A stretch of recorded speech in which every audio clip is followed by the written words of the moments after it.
Good afternoon, everyone. Welcome to this edition of the Nantucket Historic District Commission. It is April 29th at 4 p.m. Oh, let's see, all members are present. This is wonderful.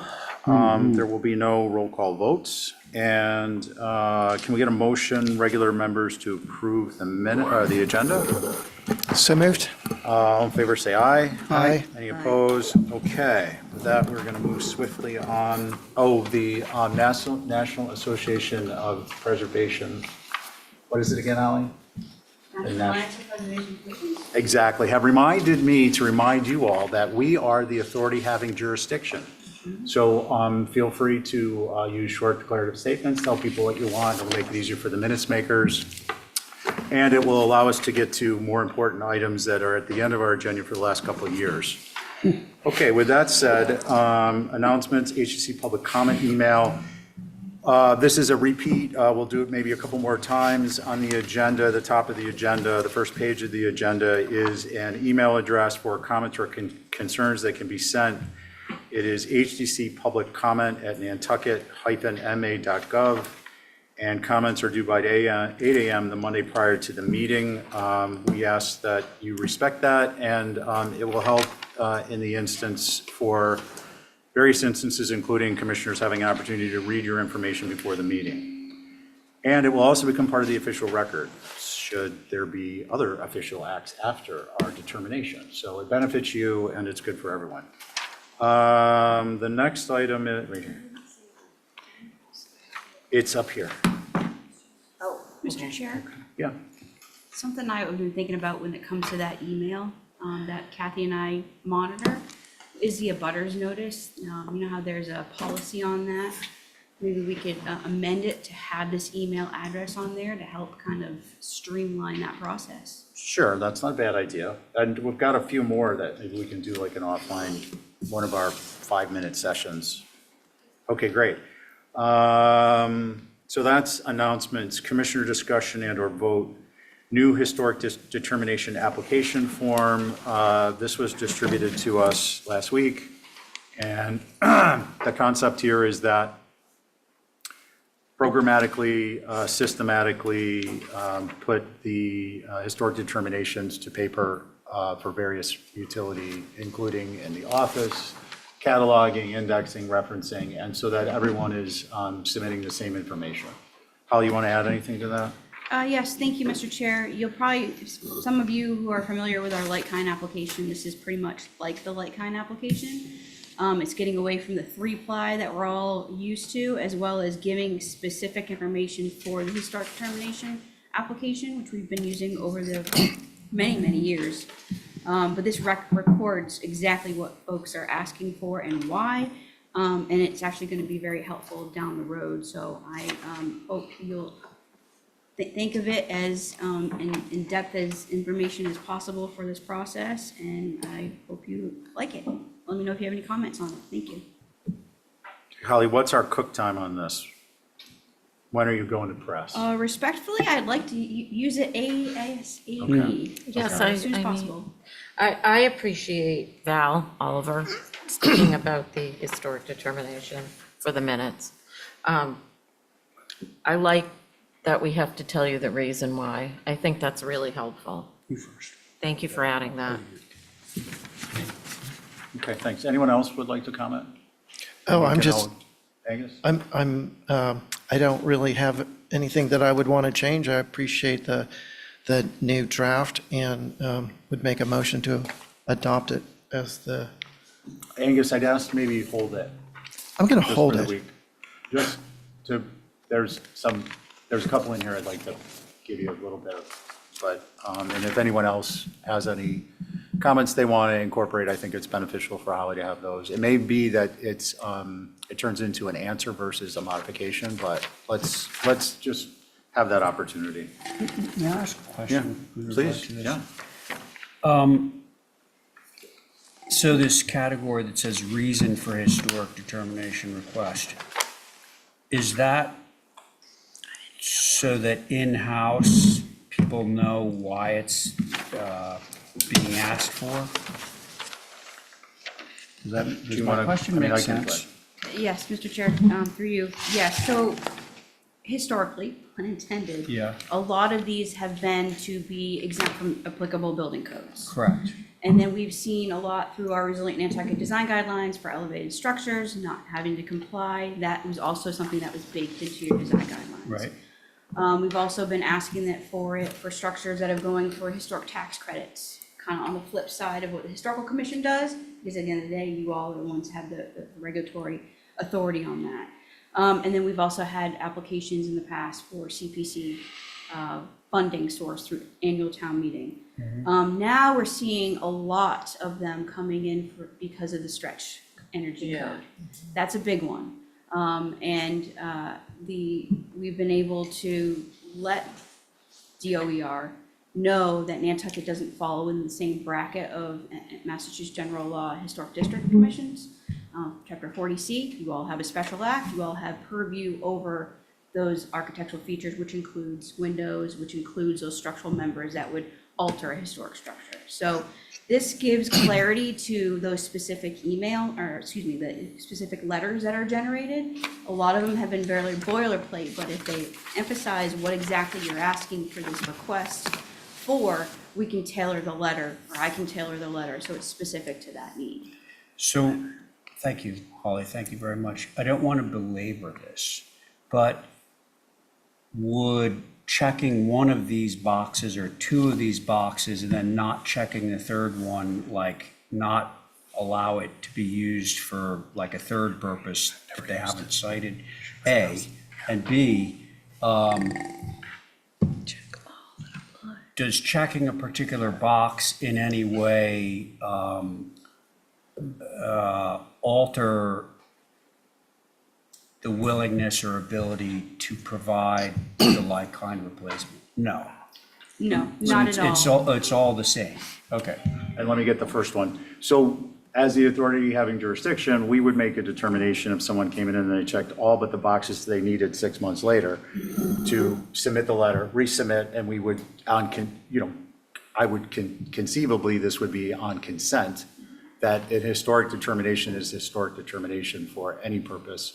So if they just didn't, if they were doing it for a tax credit, they click tax credit. If later they come in and they want to do a renovation, they would just resubmit the letter and ask for a Okay. modification. Yep, that's fine. So we'd be able to do that. Thanks for asking that Mr. question. Chair. It's the same question I had. Yeah, okay, that's good. Any other comments, questions, concerns? If I may, just to elaborate a little bit on Yeah. that, give you an example, we had an application that came before you all as well as the Historical Commission for historic tax credits on Surfside Road. They got their letter, the historic determination, so they were going for historic tax credits. Then the stretch energy code came into play, and the letter was not very specific. That was already previously done. Essentially, I was able to update that and move forward. But again, you all have blessed the historic determination. And internally, I've been keeping track if I know what those historic determinations are for, but it would be nice to know and have the applicant indicate what it's for. Okay. Don't want to belabor it, but I appreciate that. Thank you. I'm in it for public PSA comment on stretch. So DOER has taken the position that on Nantucket at least, if a COA is approved, it should, an historic determination should specify what elements are or are not subject. So for instance, windows would change, they want us to indicate within either the COA or the historic determination or both, which architectural elements, if they were changed, would change the historic nature of a structure. So for instance, windows in the old historic district, and arguably even on an infill structure, depending on how the language is worded. So I just wanted to make people aware that that's something, if you're putting in applications, people at home, agents in the audience, that, just be aware that you're going to want to tailor your, some of the language in your letter to make sure that your architectural elements that would modify the nature of this, the historic character of the structure are included in the letter. Again, example, windows. Okay, so that's that one. You okay? Okay. Let's move on to Article 71, General Bylaw Amendment, Streets and Sidewalks, Installation of Traffic Control Devices using LED. We have Chris Young, Sign Advisory Committee Chair here, and Chris is going to kind of run us through this. All right, well, thank you, and I apologize that I don't have something in front of you to review. I did print some things out, which I can hand out, but I just want to give you a little background first. If you're not familiar with Article 71, that's going to be voted in or voted on at town meeting. It basically is modifying the bylaw that has a, I'll just read some language that exists. Is that helpful for everybody if I kind of give you the background? So the language that exists says the town will preserve the historic character of its road system by prohibiting the following improvements or construction for any publicly owned way or street on Nantucket unless an exception of any of the following standards is expressly authorized by a vote of town meeting. I'll skip the unnecessary parts. We get to part 7. The installation of regulatory signs larger than the smallest or minimum size as defined by the Massachusetts Department of Highways current manual on uniform traffic control devices. The installation of any non-regulatory or MUTCD warning or guide sign with a dimension greater than 24 inches, the use of fluorescent background colors on signs, the use of LED or other lights in a sign, the installation of a warning sign within 1,000 feet of another sign unless such warning sign is defined by the MUTCD as an intersection warning sign or a pedestrian warning sign posted directly at a crosswalk. So that's the existing bylaw that is in place. And then there are exceptions, which have been voted in for years, and they're wanting to add an exception at town meeting, which would be section H. Installation of, this is an exception to what is not allowed. Installation of traffic control devices using LED or other lights in a speed feedback sign to display driver speed or in a portable changeable message sign that displays messages to inform drivers of changing road conditions. So our concern, my concern, and it has been discussed at the Sign Advisory Committee, but we wanted to talk to you about it, get your feedback. I do plan on speaking at town meeting on this, and I would love to have the support or endorsement of the HDC, is that the nature of this exception has no limitation. In other words, they're basically saying that LED signage, whether it's used for speed control or just general messages, are now going to be allowed. There's no limit to the quantity, to the size, to the reason. It does suggest speed feedback, but it also says or in a portable changeable message sign. So it really leaves an open-ended opportunity for anybody that is in control of the signage, whether it's the DPW or if it's the traffic planner, to post signage using LED methods as they see fit. So it is counter. I think when the town voted to preserve the historic character of its road system by prohibiting signs, that was well intended. And here we are trying to basically provide a loophole for that. The select board's comment on it, it did pass through select board and FinCom approvals, but the select board's comment was that placement of any sign would be specifically aimed at increasing vehicular and pedestrian safety on a case-by-case basis, and where public safety speed reminders may be deemed beneficial. The neighborhood's character and general aesthetic for any placement will be taken into account. That was just a comment made by the select board. There's no actual requirement that that takes place. It could be open to your discussion if you want to have any thoughts on that. I do have a proposed. Well, wait a sec, Chris, why don't you Yeah. provide your proposed language Okay, thank to us you. before we open it up? And then we'll ask you questions that we have, and then we'll comment on what you provided. Perfect, thanks. I would like to propose that the Chris, amendment, I'm sorry to interrupt. Yes. Do you actually have a handout? I do. Yeah, let's get that from us. People can make notes furiously if they want. apologize, this wasn't sent before Monday. I was away last week for school vacation. The best laid plans. Yes. That's life. Don't worry I about came it. up at the 11th hour, unfortunately. It's all right.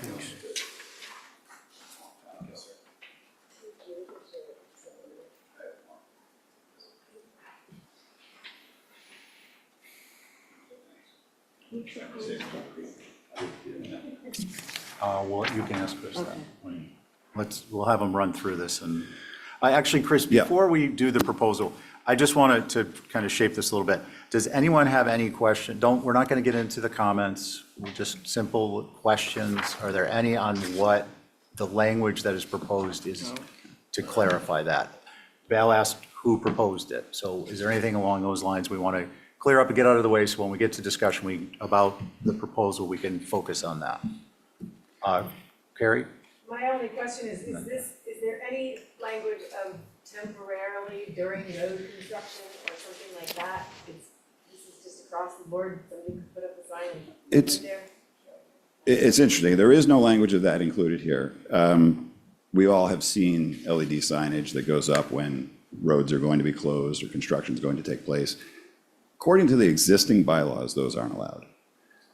But I would rather not see a bylaw passed that gives them blanket approval. If we're going to deal with the fact that some signs have been posted that aren't allowed, that's one thing, but to allow them and have no controls on them is another. I think it's a slippery slope that I'd rather not see memorialized. in the And then bylaws. Chris, Val had a question. Who's proposing this article? That's a good question. I believe it would have to be the town. I assume the traffic planner. I've been trying to reach out to Mike Burns and have not heard back. So I have let the Plus administration know that an amendment's being proposed so that they are not blindsided at town meeting. But I'm not sure why this is so important, except for perhaps the fact that they're seeing, or maybe they know that the signs they've been using are not allowed, and they're trying to formalize them. I'm hoping that there's going to be representation at town meeting to present their side. Okay. And thank you, Chris. Why don't you go ahead and run us through your, the original text, what your proposed changes are, please? All right, thanks. So I just basically was going to strike the section that says, or in a portable changeable message sign that displays messages to inform drivers of changing road conditions. I think that that's the billboards that we have seen, but I would rather not see them memorialized and allowed by the bylaws. And then I think that size and quantity limitations would be important to try to keep in mind the character of the streetscape and what we're trying to preserve. So the language that seemed to make sense with the size of the speed feedback signs shall be limited to the minimum size for speed limit signage as defined by the Massachusetts Department of Highways current manual on uniform traffic control devices, which happens to be 24 by 30. That's the size of the speed limit signs that we have. And the total number of LED signs allowed at any given time shall be limited to 1 per 5,000 residents as calculated by the latest published U.S. Census Bureau data. Any signs installed on state or local roads shall be counted towards the total allowable limit. The basis for that was as our population changes, maybe our needs will change. So we're just trying to use resident count as a basis. They're also knowing that Sconset, for example, has one of these traffic speed advisory signs in place because it was put on a state road, so it's outside of the town's purview. I just wanted to make sure that we took into consideration that that sign exists and would be counted towards the total of signs being calculated. Okay, thank you. Just to keep it structured, questions for Chris on what he's proposed before we open up to general discussion? Specific to his modification. Yeah, just so, so we don't go all over, we got a limited amount of time. So, okay. Who would like to comment? I will. Okay, Ray had his hand up first. and then Okay. Val. Oh, And then Val. Val, you go ahead. Go ahead, yield Ray. It's a Floor general one. comment. We do this at planning board, it takes all night. Ray, go ahead. Okay, Val, I'll be really quick. Three things. One, you know, as an HDC member and as, you know, somebody who lives here, I'd like to limit that stuff as much as possible. I think the board is going to probably tell you that same thing. Two, identifying who they is, you know, a lot of mention was made of they, you know, they can do this, they can do that. Who is the they, identifying who the they is. Now, the big question for me. So, Chris, you said that, you know, the state roads, not our jurisdiction, you know, they're exempt from it in the same way the FAA is exempt. But to take it a step further, you know, we've had a lot of discussion, and town council, I think it happened on Martin's Lane, there was this whole thing about a curb cut that went on, went up to the Superior Court, et cetera, and town council said basically, publicly traveled ways, town roads, are not subject to the HDC jurisdiction. I don't agree with that. You know, the argument that they made, I didn't think was a strong one. They said that, well, because you're viewing from a publicly traveled way, which is the town road, that's not part of your purview. It's where you're standing. But it's like, yeah, but you're also looking at it too. So I think that needs to be clarified. You know, we can act on this in sort of an advisory level, but will these sort of things come before us? And I have a feeling the answer to that is no. Mr. Chair, may I? Yeah, please go ahead, Chris, and I'll comment on that later. Thanks. Ray, I agree. This is a town bylaw that's being proposed. So ideally, it gets voted no at town meeting. I'd like to propose the amendment before it's voted on so that if it does pass, it's at least a better article.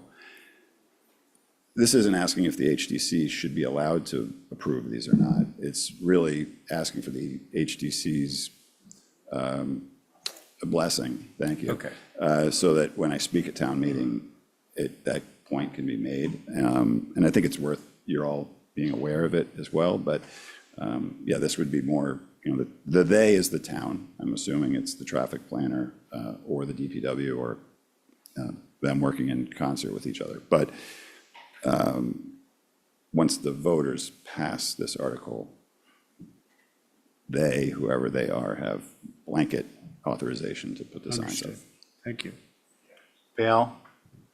It's more of a general comment. If you recall a few years ago, and I think it was during the tail end of COVID, the state put up a ton of signs on Milestone Road. There was like 100. Yeah. Scenic overlook, look at the scenic overlook, arrow, stop at the scenic overlook. I mean, they were like crazy. Deer crossing. And we made a stink about it and they disappeared. So I think, you know, officially we have jurisdiction, but I do think we can give input. Thank you. Who is next? Would like to speak? Anyone? I just have a curious question. Sure, go ahead, What Carrie. is the minimum size that's allowable in your language? 24 by 30. 24 by 30. And that is, I haven't taken out a tape measure, but presumably that's where I was taking the sign. So I'm going to go because I guess nobody else is. Chris, a couple things. One, I think should be addressed. We brought up they. The problem with they is not that it's them. The problem is to me, the problem is it's not defined within the statute. So no one knows specifically who is the responsible party when a sign goes up and it's determined in the community's eyes to be something that's inappropriate. There is no redress within here, but public opinion can then come into play. I think I'll get into public opinion in a minute. The other is, I think it's relevant to your conversation and comments that the HDC has no purview in this. Now, the Martins Lane, my understanding is that the HDC has control over the materials, but not whether something can happen in a particular location for particular purposes within the public easement. I've got to touch up on that. It's been years and years since I've read it. regardless of that fact, the HDC would have no purview, and I think it's important for people to understand, because many people don't understand what the relative roles of different regulatory authorities on the island are. So people may think, oh, well, the HDC, well, we don't know who they are and what the redress would be, but the HDC will take care of it. Well, and some people may say, hey, we don't want the HDC involved. Whichever it is, I think it's important that people understand that the HDC has no purview over these, at least as we understand it. I alluded to this, there's no controls in place within the, you mentioned the concept of the application with respect to sensitivity of the application and installation of these. But there's no language that provides guidance. There's no North Star in here about character and setting. There's no more specific controls, and I think those are also relevant to bring up. I think the concept that you've initiated here with per residence is probably, I think it's a good start. I think that they're, probably the best, in my opinion, the best way to do this would be, one, the modification is limited, perhaps by square mileage, as opposed to residence. And it could be any number that was determined to be, it could coincide with the 5,000 residents. But I think the square mileage metric will be more usable if it's determined that some of these signs, they're like a nice blue LED on a white board, and they look like a Nantucket thing, but they're useful in one area. The point is that I think the square mileage is a metric that can be better utilized if these devices are or not wanted in the future, as opposed to the number of residents. Just a point I'm making to you. You can speak on after I'm not. I also think it would be beneficial that this had a, if this is going to happen and it's not going to happen in a limited way, that it should have a sunset date built in, so that in a sense it's a pilot and the community has an opportunity to see how it is being implemented and what the effects are. And I think that that's probably more than enough at this point. I too was going to speak to Mike. I haven't had a chance to run into him. So, town meeting Saturday. I think would be beneficial for the HDC, personally, not speaking as the chair, to make comments on this if we support the concept of some type of controls, a pilot that is a sunset date, knowing who the individual parties are who are responsible for allowing these to be implemented. I think all of those things are relevant, and I think that if we all agree, then obviously we should vote to support Chris and vote to support if he wants to. I think this is an important point. If he wants to make modifications to his language in the spirit of the discussion we had here today. Like that. Like it? Yep. Anyone else? Angus? Oh, I just appreciate those comments, and I appreciate the intent of the amendment, putting guardrails on this sort of open-ended thing was making me uncomfortable when I was wearing my hat as the Nantucket Historical Commission vice chair. And the same concerns I think we all share here on this commission. So I appreciate it, and I think that Stephen's suggestions are good as far as sunset and any other sort of parameters that can be included.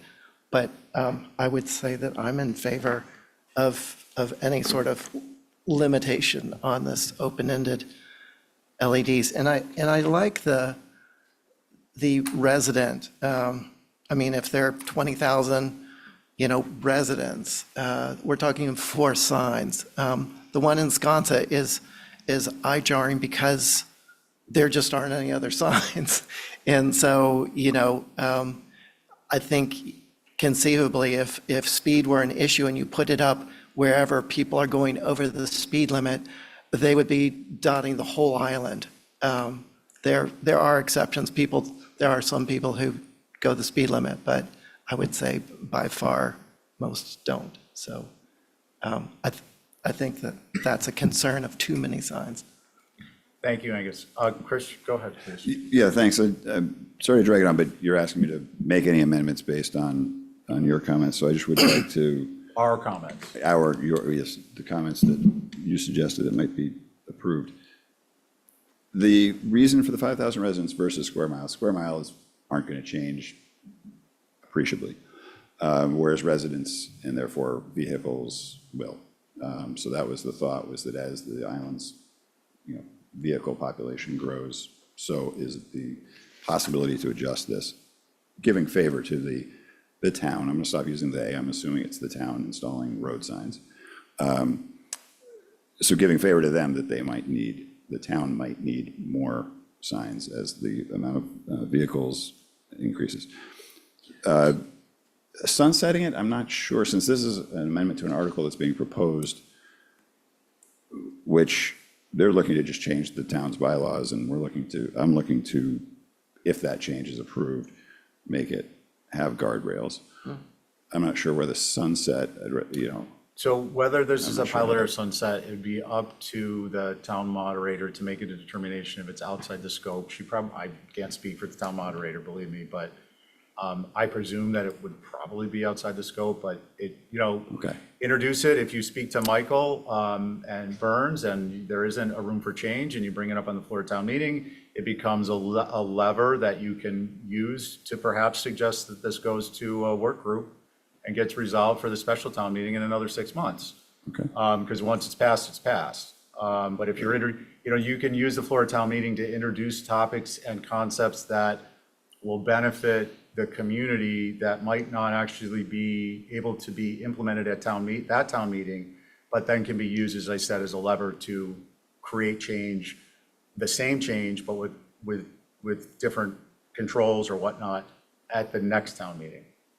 Okay, You understood. catching that? And I have spoken to Sarah Alger so that she's aware of this. Yeah. And I told her I was going to send her this before, after I discussed it with you, so. And I she think will the have a other chance to items see that it. we brought up, that there's no controls within the statute, that they isn't defined. Like I said, I don't care who it is, but the concept is that the community understands who is the individual or the department or the departments, because then they get a better understanding of why and where these might be deployed. So I think what we'd be looking for is a motion to support the amendment and modifications that the amendment sponsor feels are appropriate in keeping with the spirit and intent of discussion here at the commission this afternoon. I am happy to move that. Can I just clarify one thing? The sunset that I was in support of had to do with the article, not the amendment. Yes, yes. So tool for you, I think, at town meeting. Okay, so we've got a motion motion on the floor, Angus' motion, all in favor, say aye. Aye. Any opposed? Okay, that carries. Here we are. Thanks, Chris. Okay, Chris, thank you for bringing that to our attention, and, it'll be good to see some modifications there. Okay, we are going to move on. Next on our agenda is Commissioner Q&A with Preservation Planner, which we are going to slide down to, we're going to pick up,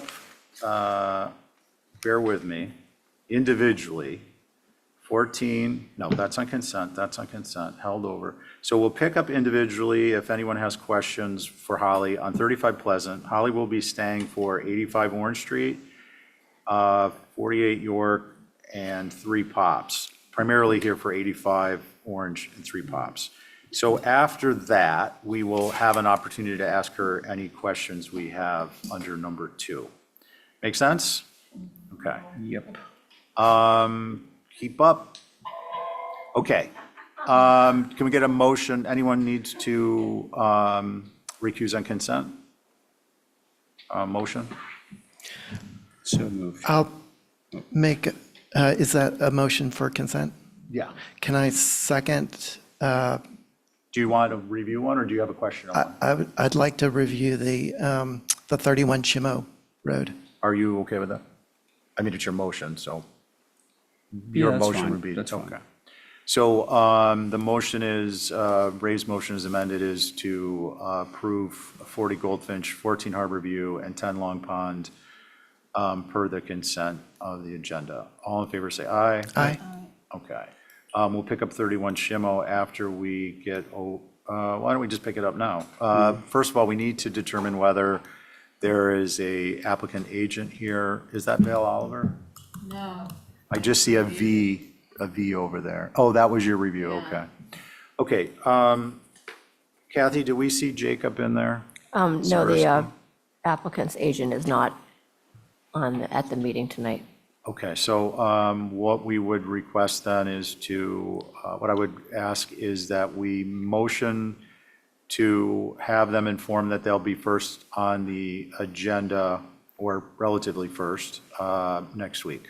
So moved. All in favor, say aye. Aye. Thank you. And Kathy, can you just see that they get an email to that effect? Thank you. That is going to move us on to 35 Pleasant Street. And Ethan is here. Ethan almost did us all a favor and took me out in the parking lot a little. I know. You came out of like so fast. He's quick on his feet. I didn't know how much time I had left to get in the door. Ethan, you're going to steer or you're going to have us do it?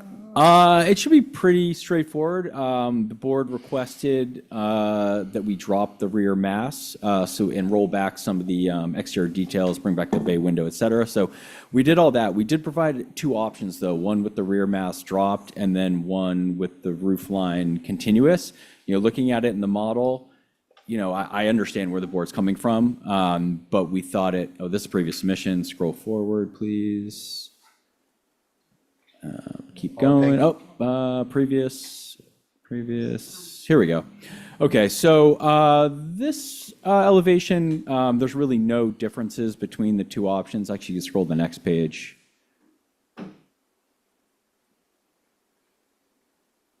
So these are the two options. So on the left-hand side, you can see where that roof line is continuous, and then on the bottom, you can see where we dropped it. The drop one is, works. It does create kind of a little more complicated kind of roof scenario where it comes around. We're looking at this in 3D, and I don't know that the board's going to be able to distinguish whether there's a break there or not from the street. So again, we just wanted to present both options. Again, all the other comments we integrated into both. Thanks, Ethan. Let's see. Holly, you're here. Thank you, Mr. Chair. So for the record, this is the former Pease family home, a circa 1923 to 1935 structure within the OHD. Appreciate reducing the height of the rear addition, but it still should be subordinate like the facade. The 32-foot fixed light window and the new columns and the new water table are all creating a false sense of history, and I believe are still not appropriate. However, I do note that there was a revision that showed the 32 light on the rear, and I think that would be more appropriate versus on the facade. And there was a little kind of confusion on which ones we were looking at. So I understand option 1 and option 2 of what you're proposing. The previously approved bay window element, I think while new, it was supported by the commission and adds to a 1920s element appropriate to the architecture. And regarding the options, option 2, as seen on the southeast, is appropriate as it mimics the existing condition and drops the plate height. However, adding the pilaster details and the water table are not appropriate. Matching the rear and front sidewall conditions, I don't believe are also appropriate. So those are my comments, Mr. Chair. Thank you. Thanks, Holly. Any questions for Holly on that or for Ethan before we move on to see if there's a butters and recognize Mickey's group? I have a question. Val? Holly, the concern with the pilasters and the water table, is that the southwest, the rear? That would be the side elevations as you'd see coming either out of town or into town on the southwest and they're both the southwest elevations? Yeah, but it would be basically both side elevations, putting the pilasters there. They're not there now, and you're introducing a new architectural feature. Okay, thank you. Anyone else? Any abutters? Any hands No one's up? raising, no one's raising their hand right now, but Mickey Rowland is Okay. above Mickey, there. if you'd introduce your group, that'd be great. Hi, this is Mickey Rowland. I'm representing the Historic Structures Advisory Group, which is myself, Jason Finger, Mary Bergman, and Marcia Fader. And we're good with option 2, where the roof drops down a little bit. And we also agree with the other comments that Holly suggested, most specifically that picture window facing Pleasant Street. Thank you. Thank you. Okay, so your board, as you know, Ethan, is myself, Abby, Val, Angus, and Joe. Who would like to comment? I'll go. Val? I think all in all, this is very successful, with the exception for me of the 32 light facing the street. I don't have concerns with either option. Okay, thank you. Let's see, Joe? I'm good with option 2. I am confused about where this 32 light window shows up in the current iteration. Because it's not shown, correct? So maybe through the chair, could I get clarification on Val's comment about the 32 light window? HDC 3.1, Joe, upper right corner. There's only one elevation that shows it, because I think it's the same in both options 1 and options 2. Is that correct, Ethan? That's correct. HDC what page? HDC 3.1. Let the record reflect that the applicant's agent Oh, was there it not is, there it is, there it is. argumentative. Okay. All right, thank you. Okay. Do you have comments on it now you see it? I think I prefer it on the southeast elevation, the side, Okay. versus facing the street. Okay, thanks. Angus? I agree. Option 2, with the break in the roof and having the 32 light face the back rather than the street. Okay, thanks. Abby? Option 2, and I think the 32 light, why couldn't that just be 6/6 double hung instead of a picture window? Okay, thank you. So I'm actually either option 1 or option 2, and not to be disagreeable, but I think the 32 light is atypical, but it's completely appropriate. I mean, we actually have them on the front of the house in a couple of houses downtown that are literally the foundation walls at the sidewalk. So my concern is that when we do work like along these lines, that it becomes this homogeneous 6 light, 6/1, 6/6, 2/2. It's just like, when I see those other structures, I guess what I'm saying is it's a refreshing little spice in the walk. So those are my feelings. What would we like to do, folks? I have a question for the applicant, if I could do that through the chair. Yeah, sure. Would you consider an alternative window where the current 32 light is facing the street? We did like for the reasons that Commissioner Welch mentioned, it kind of added a little kind of extra flavor to this. I do think if the board would be happy kind of reducing one column and one sort of row of it, so it's not a 32 anymore, but we did like that sort of picture window aspect. Alternatively, probably like 2 of the D windows ganged could work as well if we're looking for a compromise, but. Could I add to mine? Yeah, Abby? I think that might be a good compromise because it would read as like a sun porch, and we do have sun porches, off the side. So I think that would be a plus. Thank you. Thank you. Anyone else? So since my question was answered, I just had a comment. I would be fine with a D window, and I'm not opposed to the 32 light at all on the structure, just not on the facade facing the street. So the back or further back on the side. But I would take that D option. Okay. Chair goes down in flames. What do we, Can I just say, that Abby? that the D window actually is 6/1s? I was, so shouldn't, if we're looking at the facade as a historic facade, wouldn't it be over 6/6? So two Yeah. 6/6 is Yeah. adjacent to it. Yes, Okay. that would, is that your short Yes. declarative statement? yeah, that's The a, authority having jurisdiction? yes, please. Excellent. So Thank Abby you. is looking for 6/6 Ds, D size. Okay, with that, we are back to, do we have a motion? And I presume it would be an Exhibit A.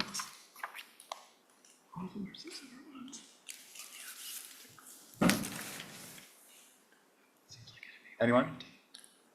Barris? Remember that movie? I'm not support, I don't support the 6/6, so, because there's no other 6/6s on this entire house. So I hate to be Well, I mean, nitpicky about it, but, I like the picture. and, yeah, since I'm speaking, I haven't taken a look at the site plan and listening to Stephen's comments. It's set back far. I have less of a concern about it facing the street this could be than a I did when I Phoenix first Rising spoke. moment here. So, You I mean, just need and in- one more. and you know what, and contemplating a ganged window facing the street, it feels pedestrian. I'd rather see the P window, I Okay, think it that feels more idea appropriate. has died. so. No, I don't know. We've got two. Now, how many people are on the board, just before we keep going on this? Getting exciting. Dun, dun, dun. Val, Yes. you're the swing vote. Were you swayed by Joe's commentary on the 32 light? I'm okay with the 32 light, Oh. yes. Oh. Phoenix Rising. Okay, is there a motion on the table? I think you're making it. Oh, I am? Then I would motion to approve option 2 with the, yeah, I guess that's it, option 2. Okay, so as submitted on Joe's motion, all in favor say aye. Aye. Any opposed? Aye. I'll oppose. Okay, so for the record, Angus and Abby are opposed. Yeah. Okay. Even where we're Thank you. disagreeable, we're polite. Okay, now we're on to old business. Val Oliver, It's me, right? then it's Ray, and Ray is actually gonna have this and the next 4 applications, 2 different properties coming up. I want to try to run the thing myself. I'm not sure how to do it. I was accepted as a host.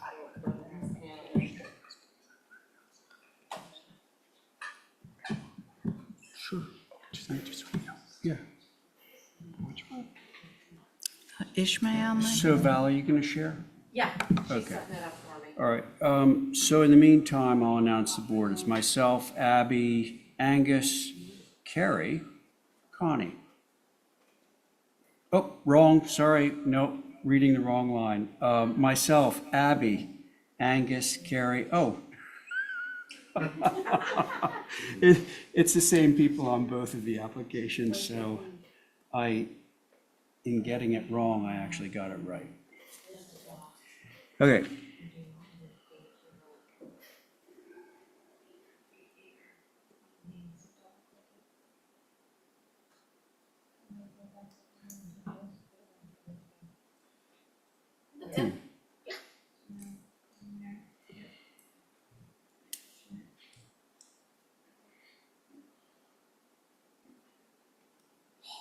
Thank you. Okay, Val, you Never ready? done this before. It's very exciting. All these new challenges. I know, right? It's just so big. How do you make it smaller? Okay, hi. We've been in before you just one time for a new dwelling to replace a dwelling that was approved to move off or demo. And really, the commentary was pretty minimal, specific to a few things. Most of the comments were on the left side mass, which was a slender gable, and everybody thought it looked like a rocket ship, so we needed to do something to that. And then there was a concern with our left-hand mass because of the way it intersected with the roof that it's connected to. And interestingly enough, I went through this neighborhood pretty closely, and there's a lot of characteristics about this plan that are the same as all the houses in the area. Most of them are H-shaped plans. They have an eave forward and a combination of 3 masses, one way or the other, chimneys and porches. It's generally non-symmetrical combinations, and over the course of time, a few of them have developed a second floor or a garage structure.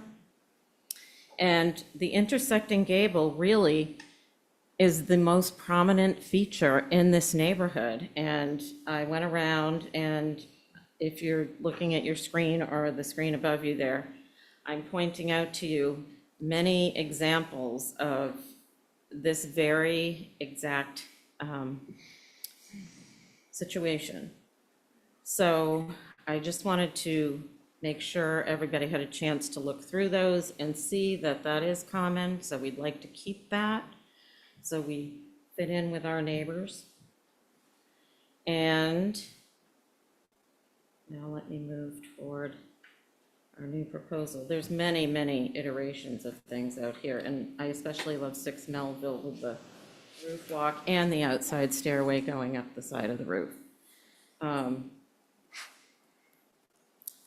4 Ishmael is the house closest to this on one side, and the other is 8, which is almost exactly the combo we're looking for, with one side mass being 2-story and the other side being 1.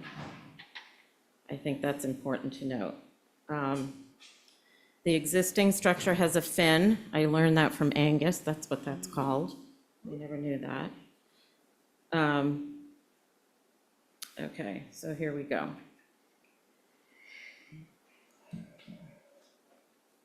We decreased the roof pitch as was suggested, which reduced the overall height slightly. You can only have 25 feet out here, so that really is helpful in keeping everything cohesive.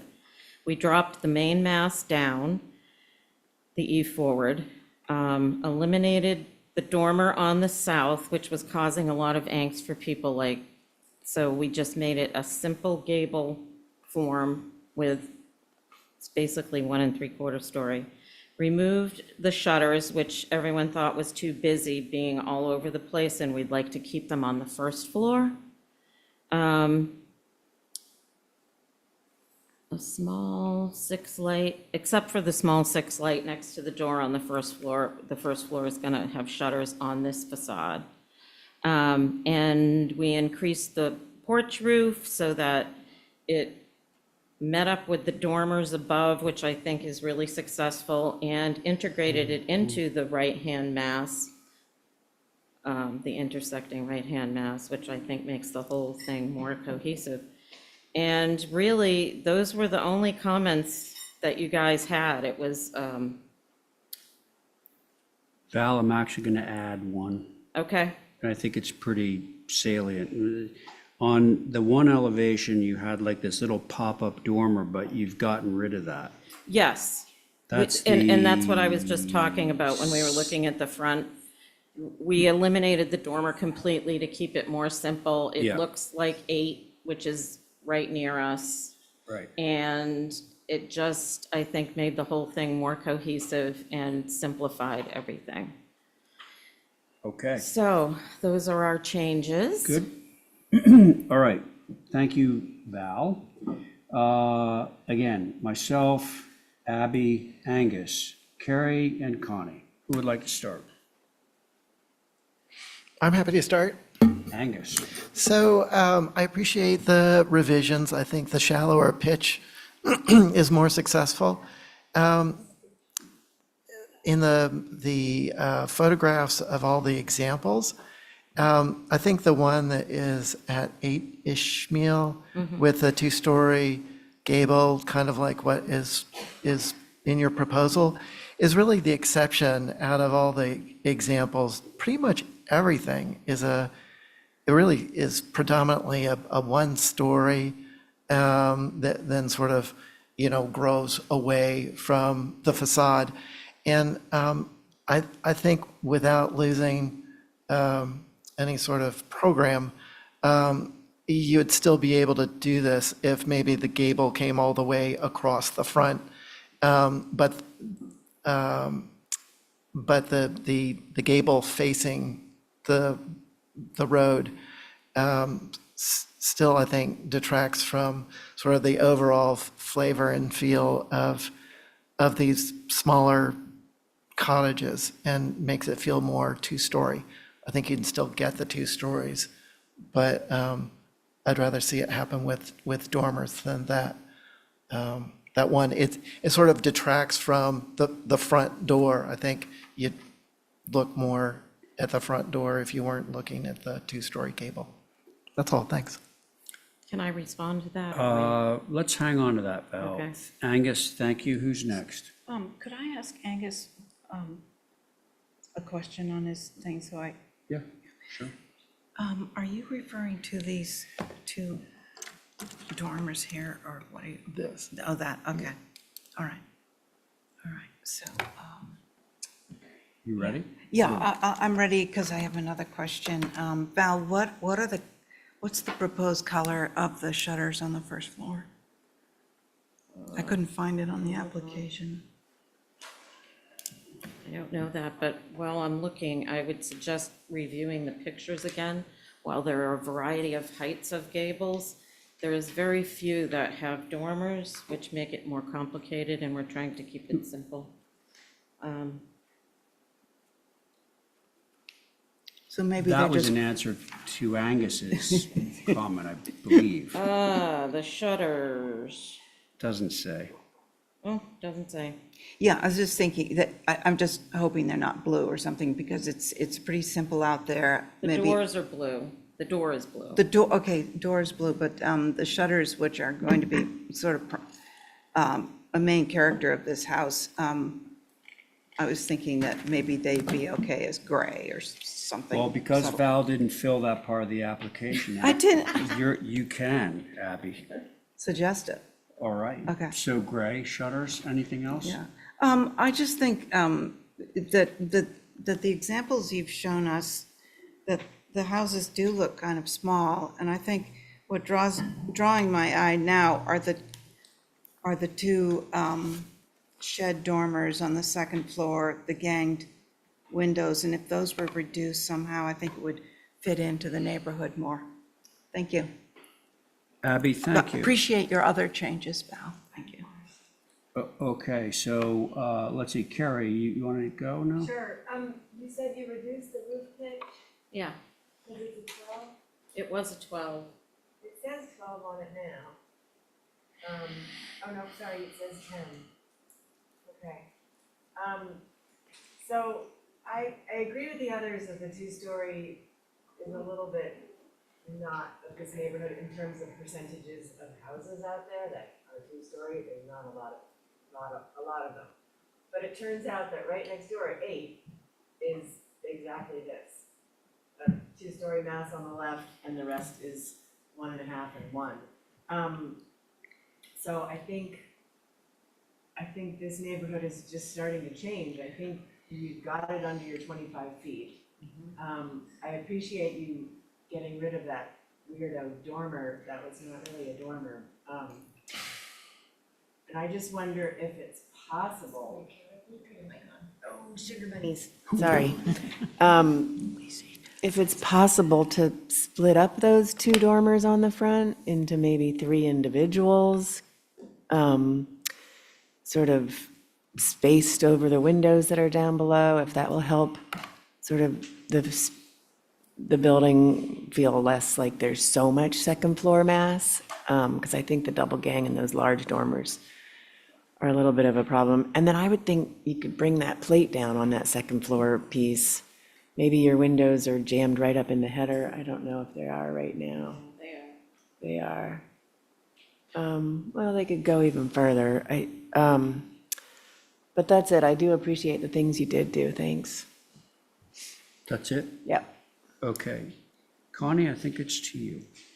So I appreciate the changes. I'm okay with this.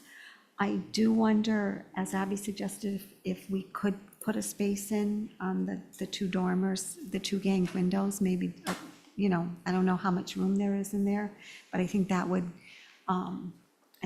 be beneficial. But other than that, I think this looks good. Thank you. Connie, thank you. So I'm actually fine with this the way it is. I think that there's enough interesting architecture going on in that neighborhood, including these sort of lean-to type Nantucket roof planes, which are, I think we can all agree, are highly atypical of anywhere, except for out there, frankly. Can I point out one thing, Mr. Chair? too? Yes. If you're looking at the examples I provided for you, Yeah. number 4 is the house right before us, and You mean- they have a full 2-story garage right next to the house. So I don't believe when you're looking at this house, you're gonna go, whoa, this is an anomaly. This is like, it's not even a full 2-story. And I just don't think it's gonna read like it's an anomaly in this neighborhood out in the middle of nowhere. So that's my comment. Well, I agree with you, actually. So I'm fine with this. It sounds like various people want to have little tweaks to this, some very minor, some more dramatic. What would we like to do with this, folks? So, You want 3 dormers? I just thought it would make it, I just thought it would make it sort of reflect the more one-story building. To have the double windows and two large dormers just reads as a lot of second floor space, where you already have the 2-story mass on the left. That to keep that smaller would be beneficial, but it's not a make or break necessarily. Can I add one comment? Angus? So in the plan, and I know the inside isn't our purview, but in the plan, it looks like these are pretty much for light. And I appreciate Val's concern for simplicity on the roof plane, and that's why the other dormers were simplified or removed. So maybe single windows where these are doubles would make it feel less like room dormers and more like light dormers, and simplify, fitting in more with the neighborhood. Just throwing it out there. why don't you craft a motion or something? Angus, are you going to vote for that if the only change is going from doubles to singles in the dormers? Would you vote on your motion? Vote positively? That gable, I still am bothered by, but yes, I would. Okay, Yeah. because, they do exist. Yeah, they You can do. certainly find a lot of precedent for those. I have a question. Yeah, If we made those dormers just slightly narrower, so they scooched up to the sides of the windows, eliminating the side shingles, would that do anything for anybody? you may want to direct that to the To guy who's Angus. about to make a motion on your project. Sorry for the pause. I'm looking in your photographs to be able to say, oh, the one in Ishmael. I mean, 2 and 4 Ishmael look like, the corner board and the window are kind of all one.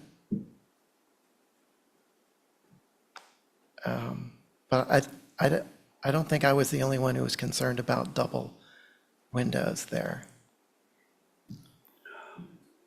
Val, I think that if I were you, I would take that, the single window.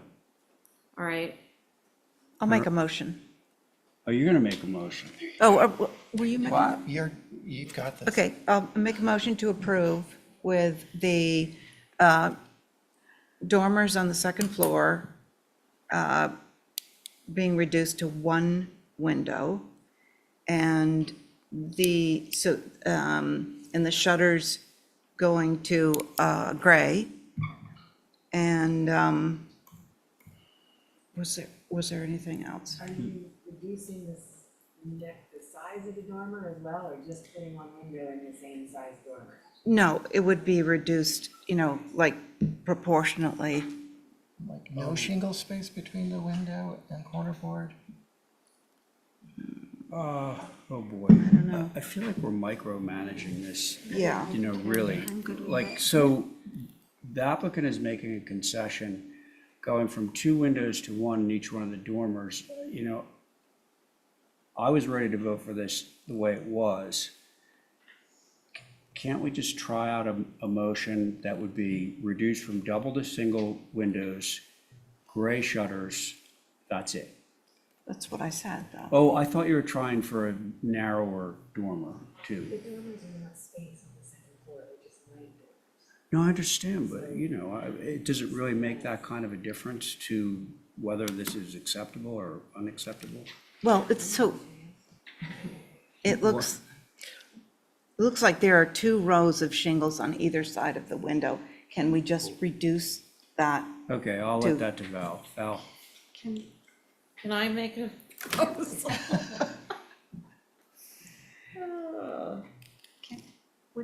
Is there enough room to split the double?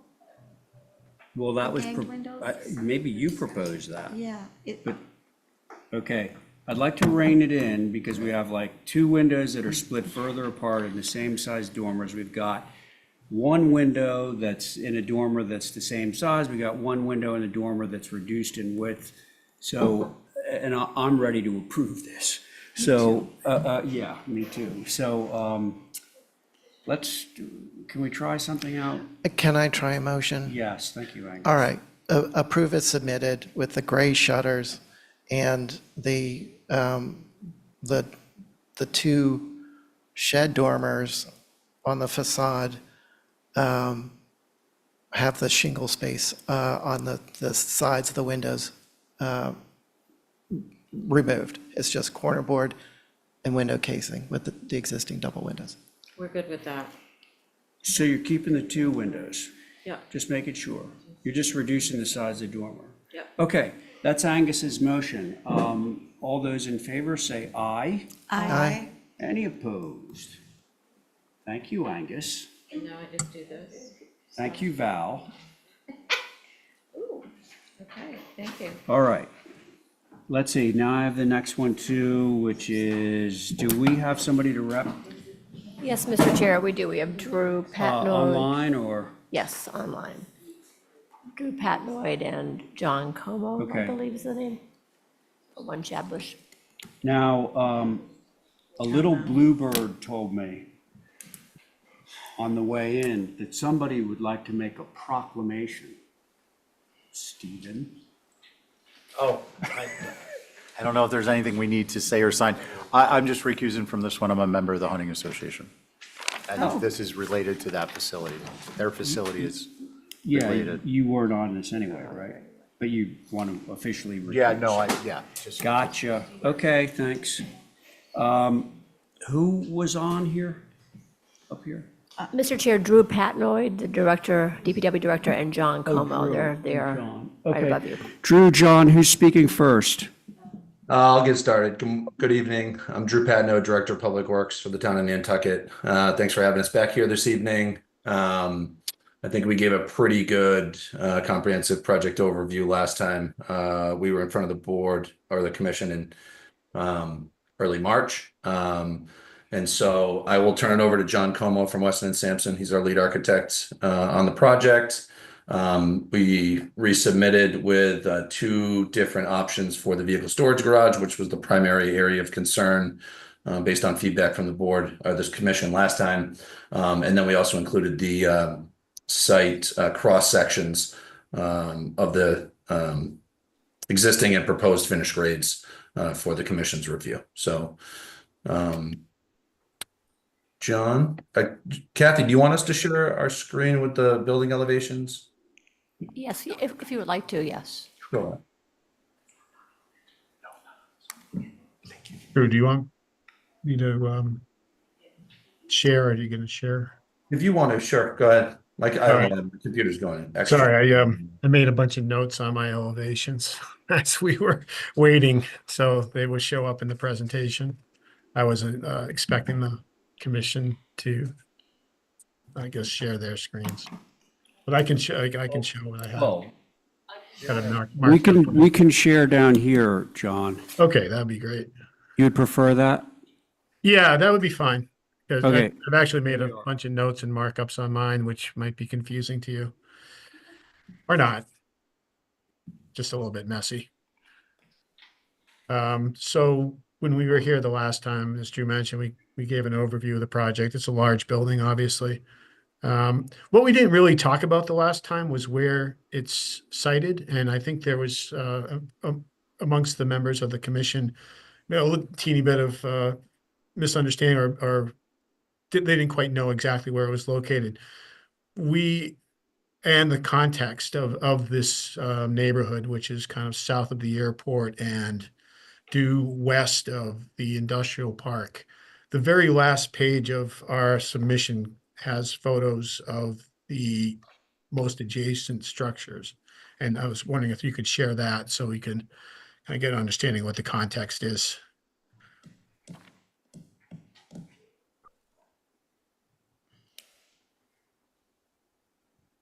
And Drew, if you want to contribute any kind of descriptions here, you're much more familiar with the area than I. But Sure. okay, Yeah, so as John mentioned, we're actually just east of the industrial park and east of Nantucket Memorial Airport. I think last time I walked the commission through basically how you would drive to get there, which is Milestone Road to Bunker Road, and then a left after the VFW, which is in the upper left-hand corner of the sheet on the screen. And then you would continue past Strang, which used to be Miles Reese on the left, and Island Energy on the right, which is the second photo there, 11 Industry Road. And then at the end, you would turn left onto Shadbush Road, which then takes you past the Community Sailing Building, which is the top two photos on the right. Just also for reference, in the neighborhood on the bottom is Nantucket Energy and Nantucket Memorial Airport's vehicle storage and maintenance garage, very similar to what we're proposing to construct for our millions of dollars of assets for the TPW. As you can see, as far as the context of the neighborhood, there are some office buildings with shingles, but there are a lot of big metal buildings without a shingle in sight, very limited screening. Immediately adjacent, that parcel to the west of one Shadbush is Strang, formerly Miles Reese. Miles Reese, his trash business does still have a 45-foot tall transfer station full of trash to the west of us. And so I think, that kind of sums up the neighborhood. Last we had met, the commission had requested, some time to go out and check out the area. So hopefully some commission members have had a chance to take a trip out the east side of the airport. I think that probably just about sums up the neighborhood and, the context of where we're located. Kathy, if you want to go back up to the building elevations, or whoever's running the screen. If you go up a little further, we can go up to option 1, and then John can walk through. Perfect. John Okay. can walk you through some of the revisions we made and let you have at it. Thanks, Drew.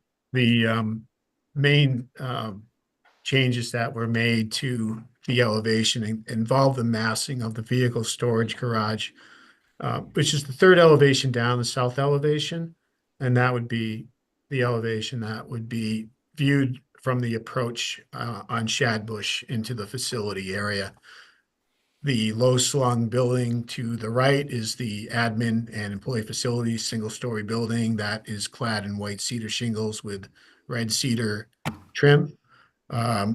We're proposing double-hung Marvin coastline-type windows in that general area. There are two volumes with with higher ceiling space, the employee facility muster room, which is the gable portion of the admin building on the left-hand side, and on the right-hand side, the main entrance to the administrative offices. Both of those window sets would have also a transom above, a 3-light transom. So in general, we're dealing with a 6/1 window pattern gang together in groups of 4 and 2. And with the higher ceiling spaces, we also have a 3-light transom over each of those window units. And no changes really have been made to this area. Again, the area to the left is the exit for the vehicle storage garage, which has a peak of now 30 feet. We had about a 34-foot peak before, a steeper pitch that broke from a 2-to-1 roof pitch to a 1-in-12 pitch where it hits a canopy area. Before, this volume was unified. Now what we've done is broken that volume so that the canopy area on the left is stepped back about 5 feet and drops down to differentiate itself from the main mass of the vehicle storage garage. We've also, so reducing that height, differentiating the volumes, and breaking up the overall kind of length with a treatment on the elevation of white cedar shingles in the field, separated by kind of board and batten cedar, almost like pilasters. The window units above are translucent polycarbonate windows to allow daylight into this very large vehicle storage garage space, which is about 29,000 square feet. The base water table is brick up to 4 feet. And those are the primary changes from the original Okay, submission. so John, I believe you just described what you're calling option 1. Correct. Now, do we have an option 2? There is an option 2. The next sheet down, I believe. We looked at this, and I have to kind of preface the review with kind of our understanding since this time that this volume is over 45 feet to the kind of the monitor section, well above the zoning limit of 30. Now, obviously, we could go for a variance, but we're trying to streamline the process. But more importantly, it poses problems from fire protection, fire sprinkler standpoint, and from a heating standpoint. due to the size of the volume. So are you saying that you dislike option 2 as much as we will? Thank you. Yes. Okay, good. Let's focus on option 1 then. I was kind of Fantastic. liking what I was hearing there. John, do you have anything else you'd like to say about option 1? And gosh, if there's any questions on option 2, I'll put them to you, but have you finished your narrative? Yes, sir. Okay, great. So anybody in the room or on Zoom want to speak on this application before it goes to the board? Mr. Chair, I don't have anybody online, but I did want to mention that the plans have solar on the rooftop. Not the yes, Kathy. application, but the plans, just so you know. Yeah, okay. So John and Drew, just to be clear, whenever we're doing solar on a building, we don't approve it sort of with the building. We approve it as a separate application. So we're going to just sort of, Correct. if you do get an approval on this, the understanding is that it's X the solar, all right? Yep, And you'll come absolutely. in later and ask for that, okay? Will do. All right, thank you, Kathy. Yep. So again, let's see, it was the same board as last time. So we have myself, Abby, Angus, Carrie, and Connie. Who would like to begin? I'm happy to start. Thank you, Angus. So seeing the context photos, I think, helps us realize this is probably going to be the most Nantucket-y building in there. And if anything, it's, out of context because of the finishes and the fenestration. It's just a relatively very nice-looking building in this area.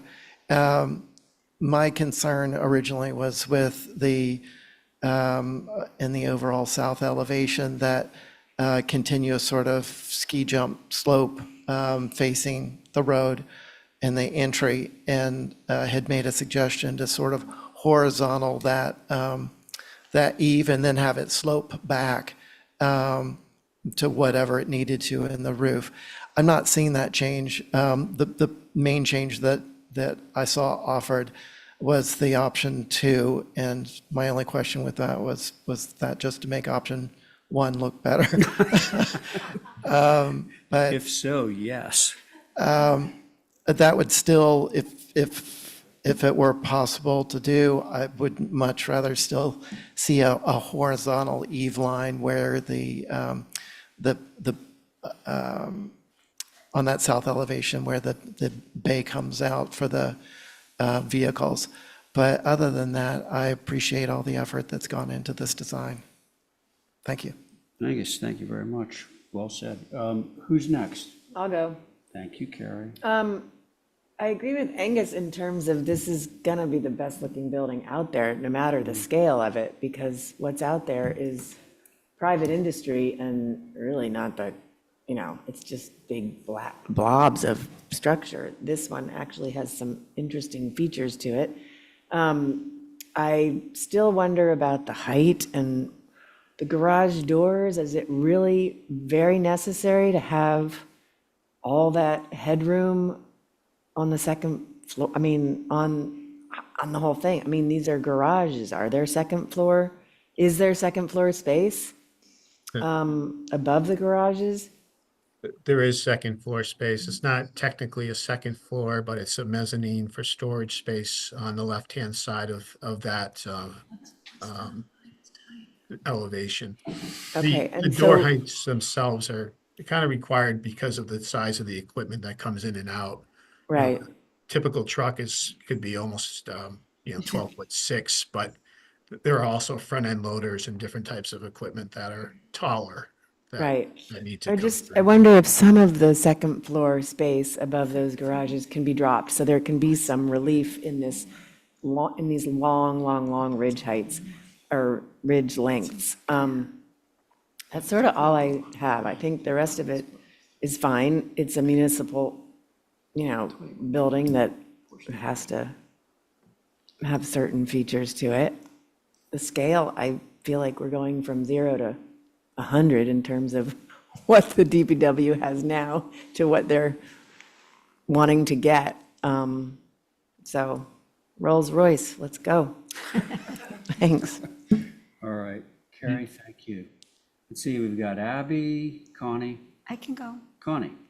So I appreciate the work that went into doing this. This is a massive building and a massive undertaking, and I'm okay with it. Thank you. Okay, Connie, thank you. Abby? Yeah, I think I agree with everything that's been said so far. I wish there was a differentiation between the two. I guess you can't really tell if they're two massings or not because it's so large, but I would appreciate any sort of drop in height instead of that long, I don't even know how long that is. It must be over 100 feet. It's 100 feet, yep. Yeah, so anything you could do to mitigate that. Thank you.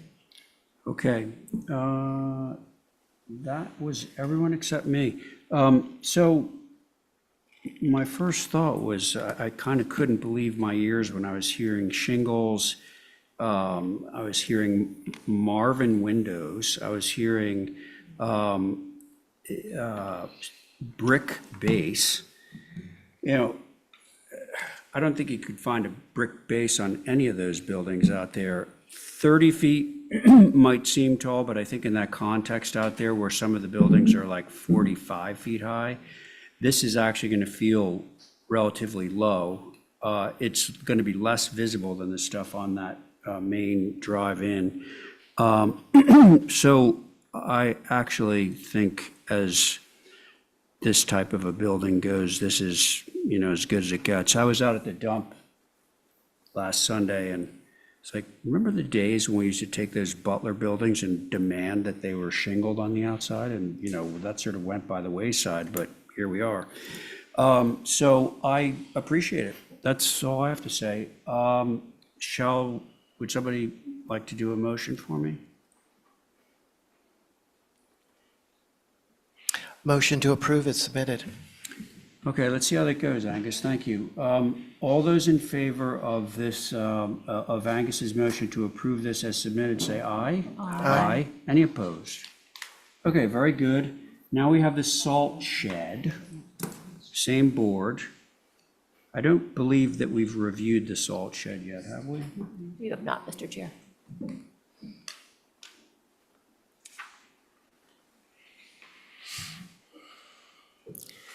is this thing called? An UBI or something? What's it called? Oh, it's taller than the, okay. John, Drew, who wants to? Yeah, I'll let John talk through it. We're going to need to go to a different link on the agenda to pull up the plans for the salt shed. And we actually did make some revisions since the original submission. So those should be reflected in what we look at this evening. Obviously, we heard loud and clear the concern about the visibility and the overall height of the structures. And we revised the salt shed to match that overall height as well, but maintain, the accessibility for the door for deliveries and some other things. But I'll let John speak to some of the architectural elements.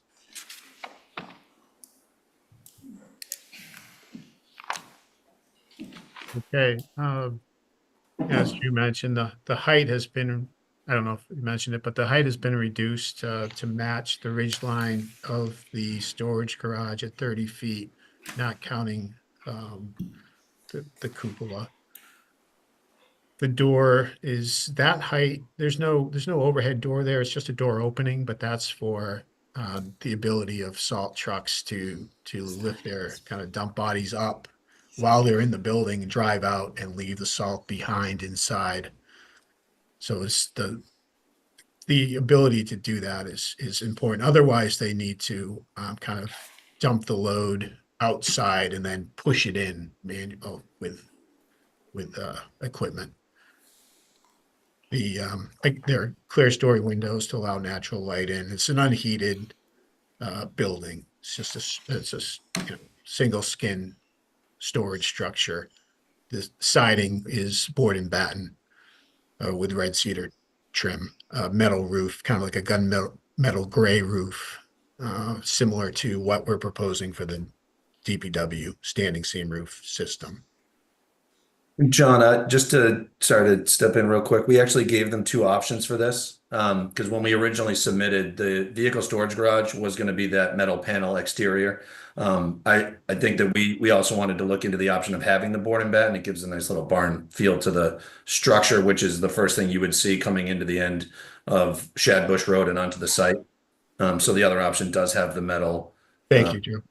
Metal panel exterior, which matches the structure, the main building structure in the rear, kind of hidden behind that more narrow front facade. I would just add, I think either way, does kind of either fit the neighborhood or fit the main building. But so we wanted to give, the commission the ability to kind of see both options and opine on those. Okay. So what we're looking at on our pads here calls out the ridge as 34, but if I understood you correctly, you're bringing that down to 30 as well, right? That's right. Correct. Okay. My apologies. I thought that was updated on this set, but might not be reflected. But that is That is most definitely our intent. We trust you. Okay, who would like to begin? I had a couple of questions. Questions? Angus? One is the cupola just decorative, or is that a necessary element? Decorative, not a necessary element. Thank you. And the height of the eave, I was looking at the sort of the model photographs in Norwood and the size of the trucks in relation to the doors, and the overall like height of the eave. And it seems like this proposed salt shed is much higher. Is it? That's correct. Is that height necessary? Does the salt stack that high? In order to get the salt load distributed into the building, deep inside the building, the vehicles need to be able to lift their dump bodies up inside of the salt shed and to get the salt off the truck. So the higher, the better. Yes. Norwood is lower, and Norwood does what I explained before. They can get some of the load in the building, but they need to push it in with like a front end loader to bring it into the building and then, pile it up inside towards the back end of the building. John, It's a little bit more labor intensive. yeah, and John, I would just add to that, the other difference between Norwood and Nantucket is when they run out of salt, they get on the phone and someone drives it to them in a short period of time. Our goal here is to maximize our storage capabilities. When we have back-to-back snowstorms, and maybe even not massive snowstorms, we on a yearly basis run the risk of running out of salt and being unable to get a barge of salt over here. So we really wanted to maximize the ability to store within this structure. On the screen in the east elevation, you can see the difference in color inside the building, and that darker color is really a cast in place concrete push wall that allows us to maximize the square footage of the structure. And then, when things are dumped outside, you end up getting some material waste and unnecessary kind of excess salt runoff. And that's just something that from an environmental standpoint, we'd certainly like to avoid. So the more ability we have to get the salt inside and stay inside is optimum for us. Thank you. Okay, Angus, thanks. Carrie? I'm just wondering about the siting of this building. Does it have to be upon entry to the property? And, Yeah, I'm happy to answer that. I would add that I love the site of this the siting within the overall acreage. Because if you picture during a storm event, trucks are coming down Industry and Shadbush, they come in the first gate, they get loaded up and get to go right back out. One thing that we have now that's kind of a safety concern at our current site is that our vehicles come down Nantucket and in our driveway, and then they have to kind of wind and weave through the site and around people that are either walking through the parking lot or other trucks and equipment that are operating on our site. So to not have to kind of cross paths, adds to safety, but also the efficiency of just pull in, get loaded, and get back out. Rather than tucking it kind of in the depths of this site. Also gives us the ability, if we don't have the staffing, that in the rear corners and the exterior of the site, if it doesn't need to be cleared at 2 a.m., we can wait until the morning to clear that. Whereas during a snow and ice event, we really kind of just need to keep that southwest corner clear to get vehicles. got it. So from an efficiency, Then the other question has nothing to do with the HDC, but does Nantucket use a lot of salt? This is a lot of salt. Salt's not even good for our waters. We do use a good amount of salt. We used to only use sand, and I think at some point, many moons before I arrived, we used a salt and sand mix. We do use a pre-treated, environmentally friendly agricultural byproduct salt for our Okay, thanks. It actually allows us to use less salt. Yeah, I don't have much to say about the architecture because it looks like a salt shed and it is a salt shed. Yeah, that was the goal. Okay, so were those your comments? Yep, those Okay. are my comments. And Angus, you had questions? Do you have comments now that you've got the questions answered? No, I think There were two options for the siding on this, Yeah. boarding and the Metal. other, metal. I think the boarding goes with the shingle of what's next door, so I guess I'd prefer to see that, but, I mean, I guess it all comes down to budget, and everything else in the neighborhood is metal, so, I'm fine with whatever, You're okay either way? yes. Okay. Let's see, we still have Connie and Abby. Oh, Sorry, sorry, please well, go, yeah. just the cupola, Oh. I think that the proportions are off, and maybe it's not even necessary at all. Thanks. All right, Connie, Abby. I can go. Yep. So I do prefer option one, but I'm okay with option two if need be. And I was gonna comment on the cupola too. It just looks so tiny. I don't know if you want to do away with it or make it a little bigger. Either way, I'm okay. I'm happy to get rid of it. Okay. Okay, Connie, thank Put you. that out Abby? there. Yeah, I'll go along with the nixing the cupola, and I like the wood siding, it's just gonna fit into that wooded area a little bit better. Okay, so it sounds like if we had a motion that confirmed that the ridge height will be 30 feet, that we're removing the cupola, and that option A, which is the wood siding one, I think is the preferred option, so why don't we vote that one? Can I have a motion? So moved. All right, so Angus has moved that this building is 30 feet high, what I just said, actually. Option A and no cupola. All those in favor say aye. Aye. Aye, any opposed? All right, now last but not least, hardscaping. What do you have to tell us about the hardscaping? John, do you want to walk him through the hardscaping plan? I think some of the Yes. some of the renderings can be also very helpful just in giving, they're on here in the submission, just in terms of helping illustrate, the screening it'll provide and the overall look and feel of the site. But also, obviously, the hardscaping is really the curbing, the asphalt, walkway materials. Yeah, as you enter the site, it's right currently, we're going to pave Industry Road from where it ends as a paved road now up to Shadbush and into the site at the end of the cul-de-sac that exists currently as a dirt road. It's, bituminous asphalt pavement. We will have granite curbing, concrete sidewalks. We'll have planted kind of median strips and parking lot buffer zones. There's a screening plant alongside the salt shed, which is a holly.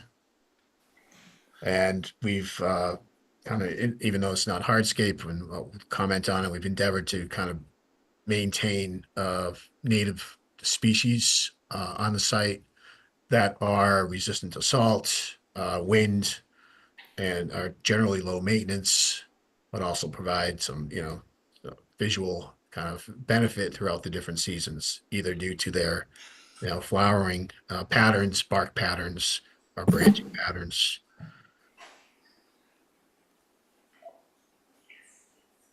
Is that it? Yes. That's it. Okay. Questions from the board, comments? One question. Yes. In the middle of the lot, in front of the administrative employee area, I guess the public part, that parking lot, I'm not seeing any trees in the middle where they could be used for shade. Was that considered? Mainly because of, hard to believe, but we're actually, we're having a difficult time fitting in the required number of spots, employee and visitor spots. So we didn't create a median strip or large planting area in the middle. I think it's also just due to the ease of maintenance.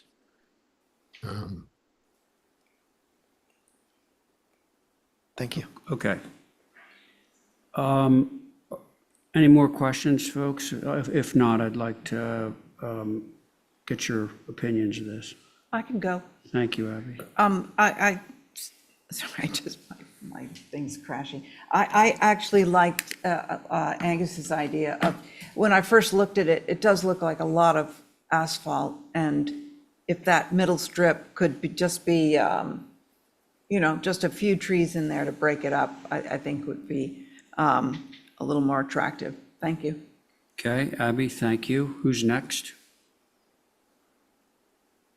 I'll go. Angus? So I'm just seeing a bunch of trees around the perimeter, and I mean, this is an industrial area. Normally, I'd be more concerned about sort of perimeter buffering, but I'd be just as happy to see some of those trees in the middle, as Abby had suggested. And I mean, if there are only so many trees, I don't think it's even maybe necessary to have as many as are proposed.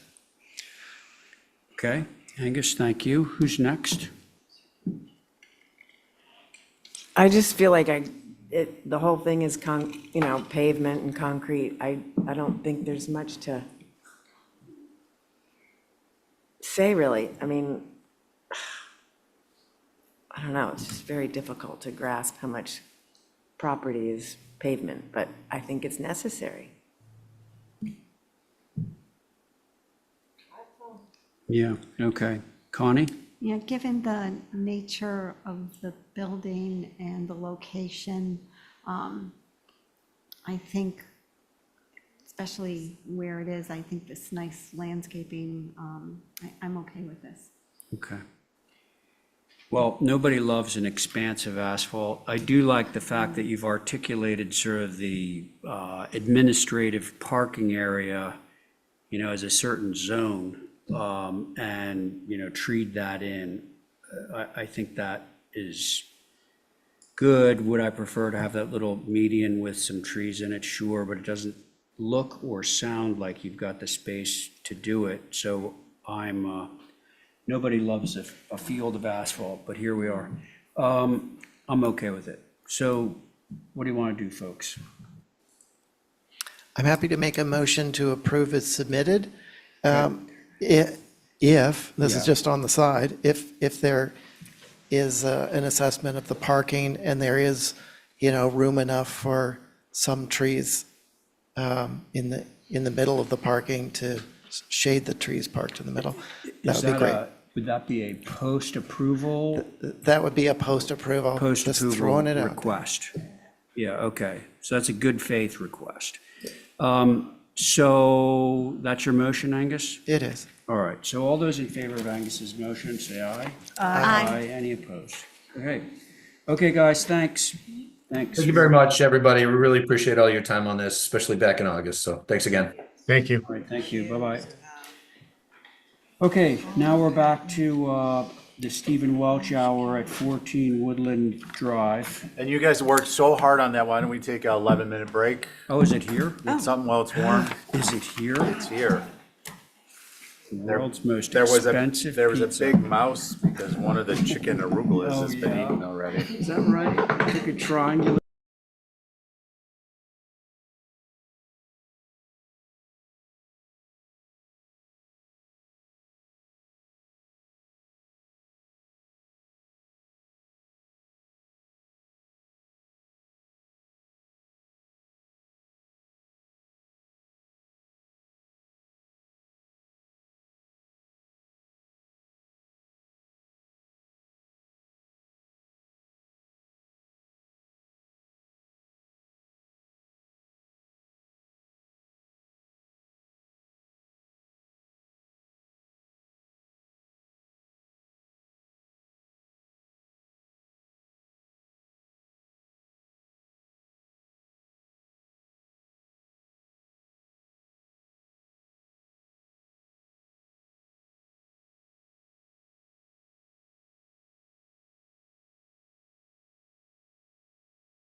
When you're ready, Kathy.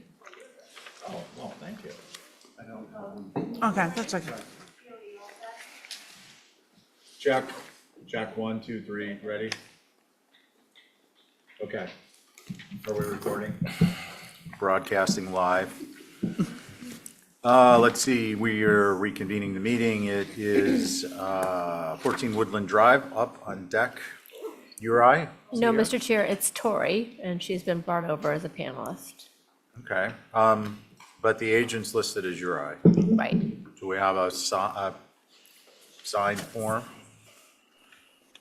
Excuse me? Not aware. A signed form? Well, an agency form.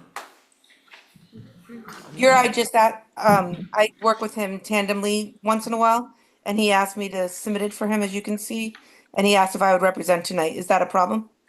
I think, Tori, we want to make sure that there's a form in the file tomorrow morning, right? Okay, Okay, I'm not going to look for it tonight, so. okay. Okay, thank you. Yeah, just a procedural matter, like, it's a contract, you're representing under oath. You can go to jail if somebody misspeaks. It's true. Nobody knows it, but it's true. Totally Okay. true. God's honest truth. Okay, with that said, why don't you proceed, Tori? Sure. So changes that were made, first off, the west elevation is visible from the road driveway. The changes that were made, the roof pitch was changed to 8/12. The dormer pitch was changed to 4/12.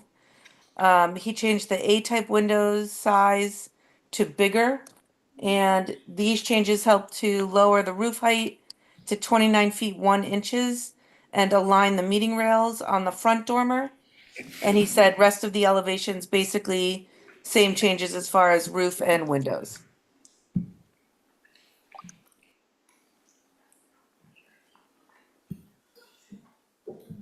Okay, your board is myself, I believe, correct? Abby, Angus, Connie, and Joe. Great. Oh, that must have been back on February 4th. I remember that evening well. Yeah, I think those are the reduced. Whoever's doing the drawings, if you can scroll up a little bit, they might be able to see the larger scale better. Okay, who'd like to begin? Dun, dun, dun, dun, dun, dun. 3, 2. I can go. Abby, thank you. Because I can go because I don't have, I think this is appropriate. I don't have any criticism of it. Thank you. Okay, thank you. Angus? Yeah, I don't have any concerns. Okay. Joe? I think given the context and the fact that only one elevation is slightly visible, that I have no concerns. Thank you. Connie? Yeah, I appreciate the changes. I have no concerns. And you're going to follow up with a motion? And I will make a motion to approve as submitted. Thank you so much. All in favor, say aye. Aye. Aye. Any opposed? Very nice. We're going to catch up on the voice vote alone. This is going to be awesome. Oh, man, I love it. Oh, no, spoke we got to too go to soon. 85 Orange. Oops. Sorry, Chris, just saying. You know, past this prologue, we're going to get past that tonight, though. This is going to be a lightning round for the rest of the evening. Actually, can we just do a lightning round through like June? All right, Chris, we're going to do the main house edition, correct? Correct. Okay, and would you kindly direct staff through your presentation? Looks like we got a good start. Appreciate Joe for helping me on this with some guidance. Major changes were just based on the corrections. Based on the historic photo, we added a board along the base of the siding. We did replace the long stoop that was done in the historic picture with a mirror of the other door. We did reduce the roof walk 12 inches as asked by a number of the commissioners. If you go down a little bit,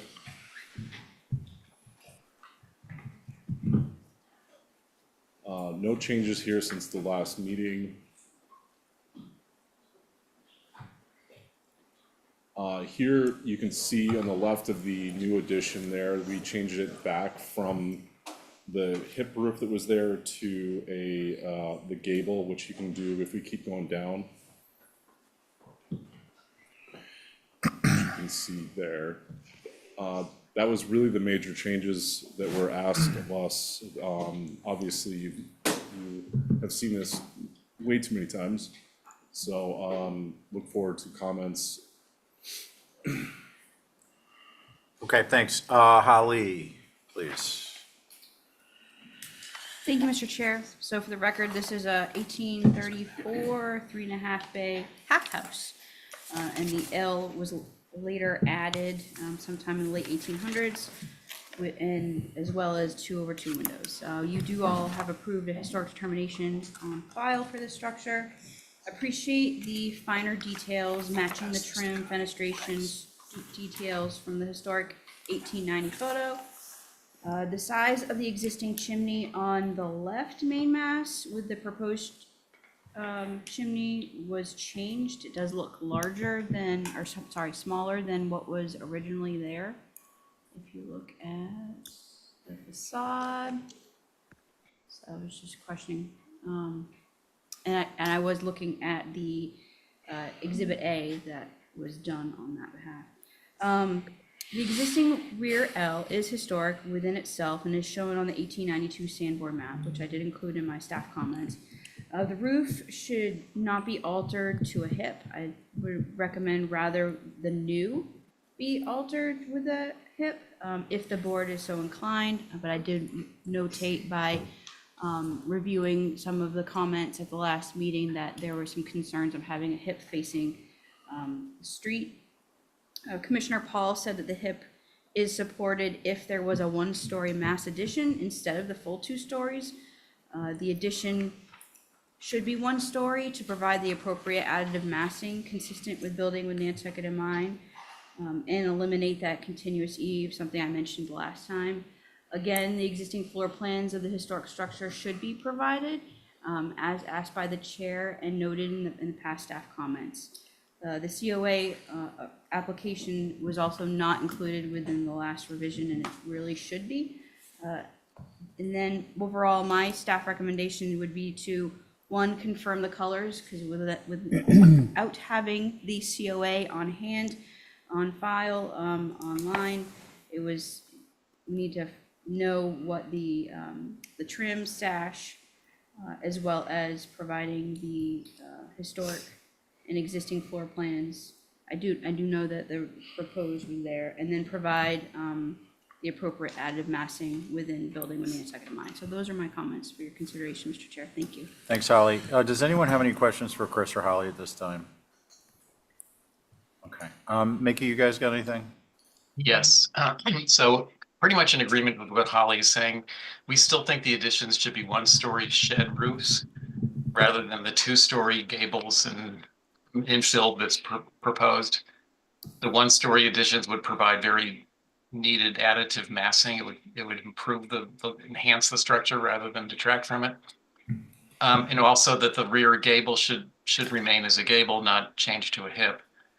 If you could scroll in on the, say, south elevation, and that's for the front railing, this front stoop railing on the front of the building. There's a, yeah, now pull it over to the layout.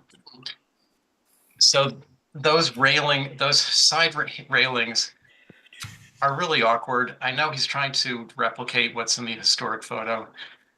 First of all, I would question whether the photo shows actual shingles or perhaps even vertical boards, but they're just unusual and very untraditional.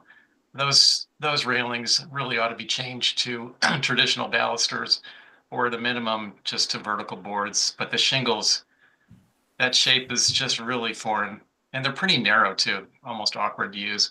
So that's it. Thank you. Thanks, Mickey. Okay, so Chris, your board again is myself, Angus, Joe, and Connie. Who'd like to begin? I could go. I agree with Holly's comment regarding the chimney, just making sure that it's the same proportion as what's there. I'm curious if it's just it's an illusion because of the screening of the roof walk. The east elevation, we'll call that the front. I agree with Mickey's comments regarding the stoop. I think I think your intent, the applicant, is to match what's there in the photo, and I think that just needs some tweaking of the angle should be following the steps, and it does look like those are boards. I mean, those are minor comments. I also agree with Holly and Mickey on the changing of that gable to a hip, and think that it should become a gable. Now, I'm definitely in agreement on the additive massing component, but the existing house is the full 2-story facing that side street and a continuous eave. So we have a 2-story wall that's there now that is unbroken. I actually think that the gable that you're introducing, and I mean that to be a gable, actually helps to break that up a little bit horizontally. So I think that is an improvement. And I know hopefully this doesn't come across as contradictory, but I think we went back and forth on whether or not that worked better as a hip versus a gable. And where I came around on that is that it should be a gable because you have the infill, because you've added a 2-story addition between the existing gable on Orange Street and you've got this other gable. Now you have a pitch change that's happening here, and those 2 gables basically bracket a shallower roof pitch, and you can see that in the roof plan. And I think that if that were to become a hip, then you'd have a very peculiar, and it's very visible, a very peculiar intersection of roof planes there. So I would be in support of that staying a gable, and I also think that the existing thing ought to stay a gable. So those are my comments, there's one thing that has been nagging me all along that I haven't really been able to, we haven't been able to focus on some of these details because we've been doing a lot of cleanup, and this thing's come such a long way. And it's also related to that elevation. And I would seriously consider that infill space that I mentioned that has the shallow pitch roof. If the first floor footprint stayed as is and the second floor went in, you would end up mitigating that shallow roof pitch on the second floor, and you would get a single-story roof that would connect these 2 gables, and you would at least get a break to this verticality that's there.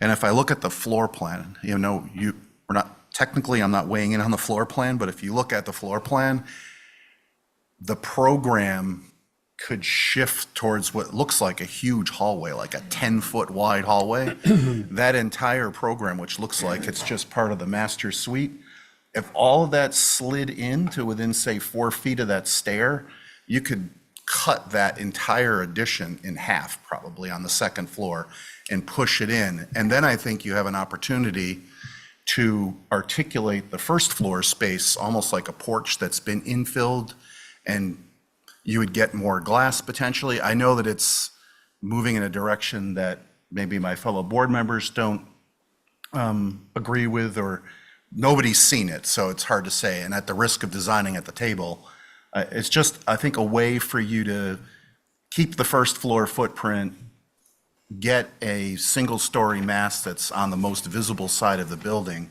and maybe a way to soften that elevation without changing your program. So it's something I've been thinking about, but there were too many other things swirling around to mention it. So I'm curious what my fellow board members think about that. Thanks, Joe. Let's see, Angus. Thank you. So the north elevation has pretty much been my concern. And yes, this has come a long way, just graphically. So while there is a two-story long addition behind this house that's visible from York Street,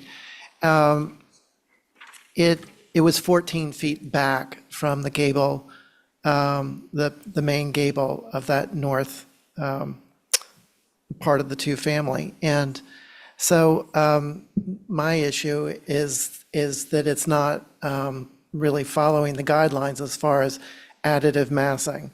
And when it was set back in, it seemed to work better, but now that it's almost flush with that north gable, that's where the concern is. So hearing Joe's suggestion, if I'm understanding it correctly, is that there would be a one-story eave and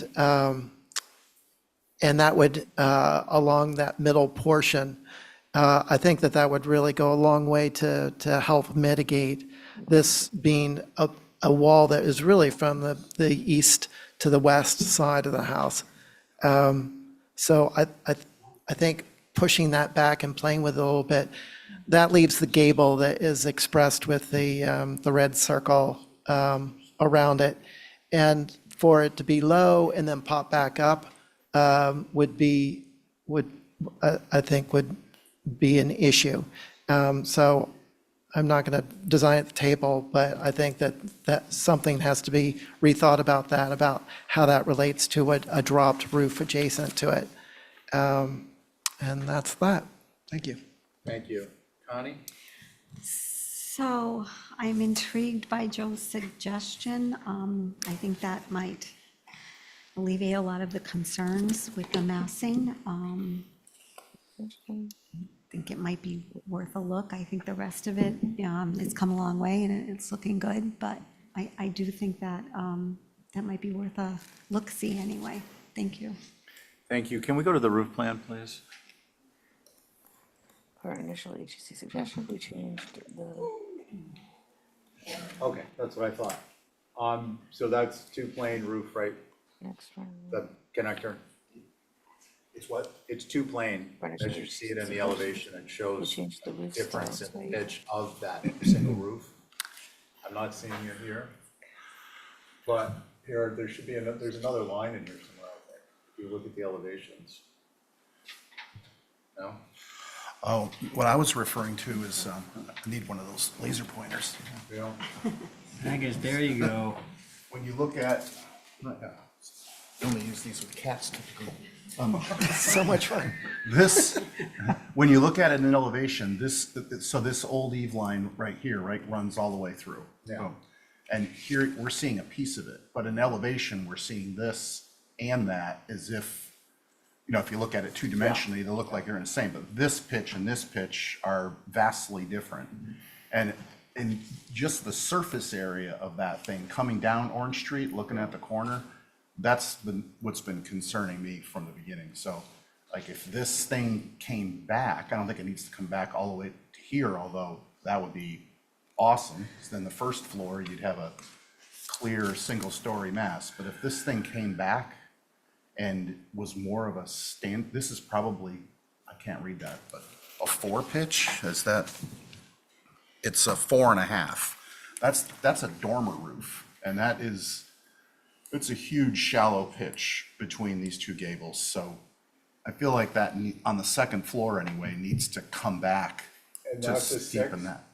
And this one in the back is, it's just labeled as, it's existing, so it's not labeled. Maybe it is on the elevations, but I don't know that these things won't be able to match unless it comes Yeah. all the way back to here. Okay, can we go back to the north elevation? Here, you want the, Oh, no, thank you, I appreciate it. My finger's tired from playing with the cats. My button finger for the laser. Okay, so a couple things. The historic floor plans should be part of the package when we get to that.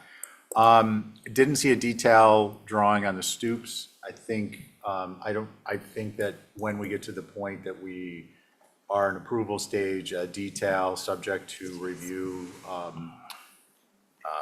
by the preservation planner is appropriate, closely matching the goal is that it closely matches the imagery of the past historical precedent.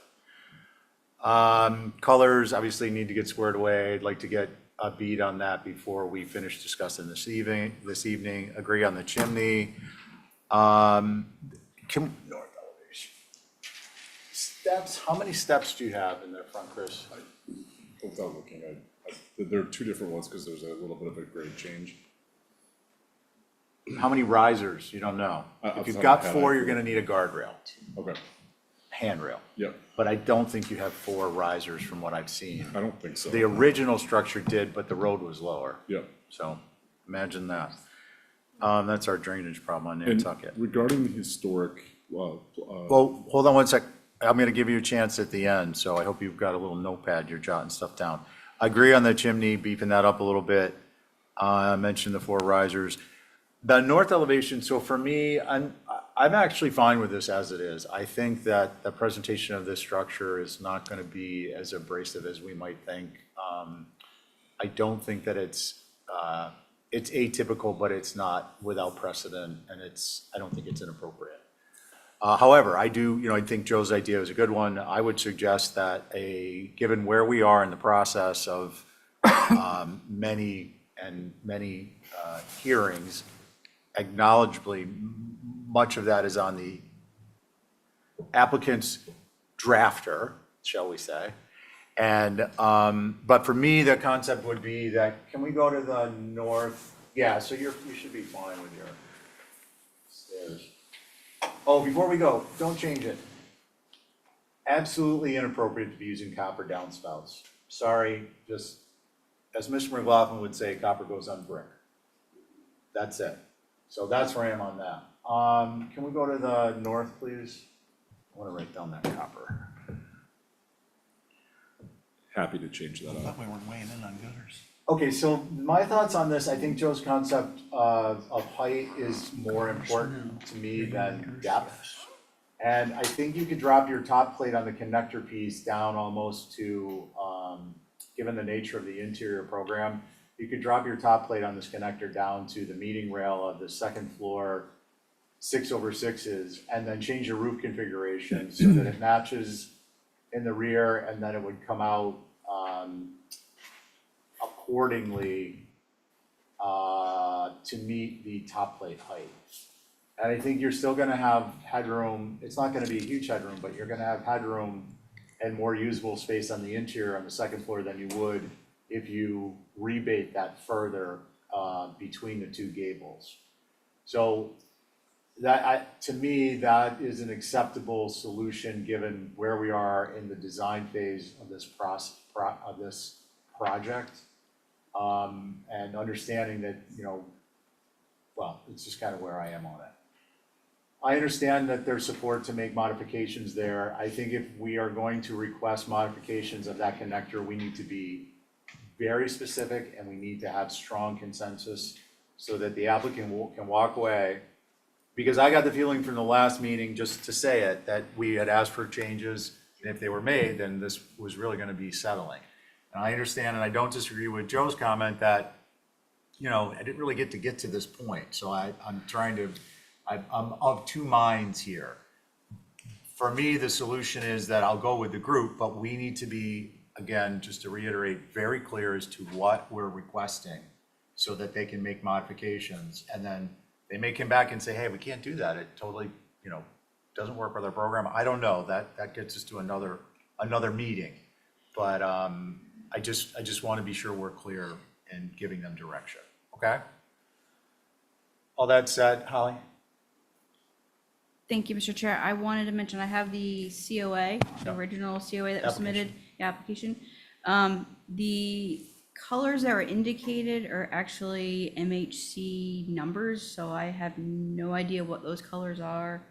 Trim MHC 11 / MHC 11, or MCH, sorry, so that must be, Are those from our historic colors? Our colors are quicker gray. okay. And then the roof was pewter gray. Also, the gutters were indicated as fiberglass on the application, not. Okay.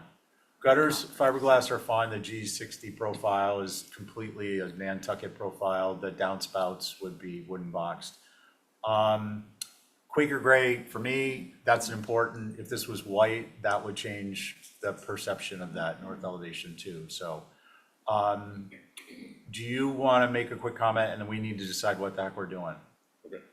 Really just it was about the historic layout. The interior, we have a demo, it's already like been demoed out on the interior, so there's not much left. So I just, if it goes to a point, I just need some clarification on what you want. Basically, what we're looking for is the footprint and the prior existing partition walls, to the extent they can be drawn. Noting too that this has gone through, the historic structure we see in the image is not the structure that this gentleman took over and renovated. Like, who knows what happened inside? It was a 4-unit apartment Yeah. with walls going all 6 different directions, temporary plywood, like it was. Yeah, no, and I mean, look, I'll stop. drawings aside, the net modification, I think this is a net gain, this structure, and especially in Cottage Court, where it looked like a tenement building, for God's sake. Okay, Joe, you kind of brought us into that, so I'm gonna ask you to help lead us out. However it works out, that's fine with me, I just want to get some. Well, just to give some clarity, well, setting aside the north elevation for a second, I think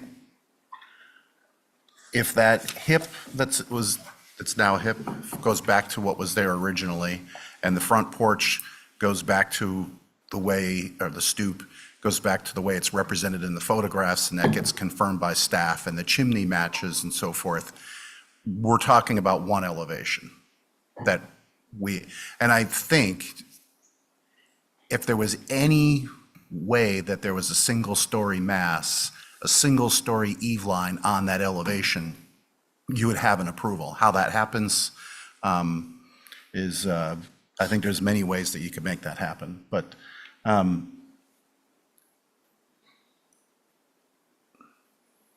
now, given that it's a full 2-story building and the building has vastly improved, I mean, I feel like you could improve it further by introducing this single-story mass, and I actually think that it may improve your plan too. But I don't disagree with Stephen in that there are many examples of odd roof pitches and things like that on a 4-pitch, a shallow pitch on an upper story mass, so it's not like it's a total anomaly. So I'm split on whether or not we push the applicant to doing a single-story mass on there. Vegetation's gonna help, I don't know. If somebody else wants to make a motion, I will.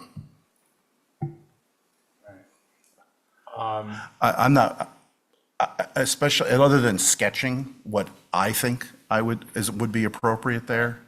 I don't want to drive No, the that's cool. I other get it. 4 members of the board. I think you have a little bit, and that's okay, because that's why we're here, is to share our experiences and our perspectives and come up with something that, but I mean, what is the book? Is it 85% perfect or 95%? 95. I like to say 85 because it gives me a lower threshold to work with. Oh. But, I mean, I guess there's that concept. And the other, I think that, we're driving at modifications. My concern is we're driving at modifications by lowering that to a 1-story structure that is going to introduce another element which we haven't considered, which is what's gonna happen where that roof is now. It's not gonna go to the first floor because the pitch would be at 12-12 or more. So then we're gonna have shingled wall space. So for me, the idea of maybe dropping the top plate would help, but. No, I hear you. I think it would create a snowball effect. And the fenestration that you have right now represented on the north elevation is far superior to what's existing, so. Can I make a suggestion? As long as it's not for a, yes, go ahead.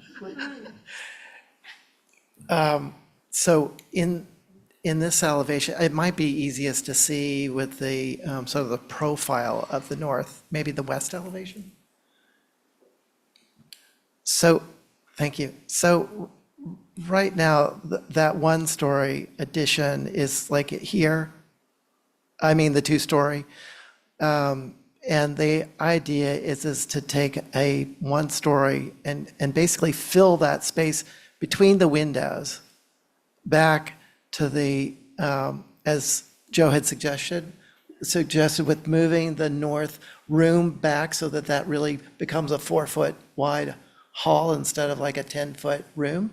So if that moves back about 6 or 8 feet, whatever that is, so that that mass is back here, then there could be a portion of this that ends up being a shed roof. Oh, am I going back to where you go back? The top that goes up, where you change the pitch to be steeper, Yes, you changed the pitch to be steeper. but it still would be pretty significant to bring it down to the height that it's at now. So what it would look like is a shed roof that starts underneath the sill and comes out to the eave, which would be Yeah. at the, I did a sketch of it earlier, so, oh, like that, kind of, yeah. right? It's, And Yeah. what happens with this to make, the transition where high, lower, lower, what happens there? I'm not sure. That's a design thing, but I think that because this wall has been moved so close to here, that's where the issue is for me anyway. that's right, yeah. I mean, I think if you look at the existing two-story wall, it's set back pretty far from that existing gable end on the left. We're pulling at least 2/3 of it forward towards the street, and now there isn't a lot of pushing and pulling happening. So in elevation, looks like it hasn't changed, but what Angus just verbalized, looking at the west elevation, is exactly what I was thinking too, that the second floor gets pushed in, whatever, 5 or 6 feet. The first floor can stay where it is, then that second floor pitch isn't as shallow. And if you look at the second floor plan, it looks like you have room to shift all of that without affecting your program. Not that we're gonna work around your program, but yeah, Okay, I'm concerned about the roof pitches. I think your plates and other issues are gonna come up. yeah. Sorry, I just wanted to make a comment because something very similar to this situation happened exactly across the street at 81 Orange. That was kind of similar. It was multiple apartments. And what they did is they pushed it in like 4 feet and then they did just a porch to enter it.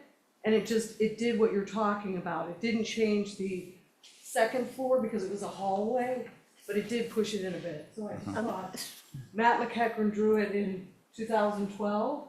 And if there were pictures of neighborhood, you'll see it, it's right across the street. I actually have a picture of it.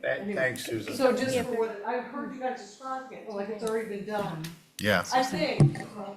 And before we go any further in either direction, are you willing to make modifications to the second floor so we can move this thing forward? I mean, it sounds like that's where the support is, and I don't have a concern with that. I have a concern with how it's gonna look without seeing it.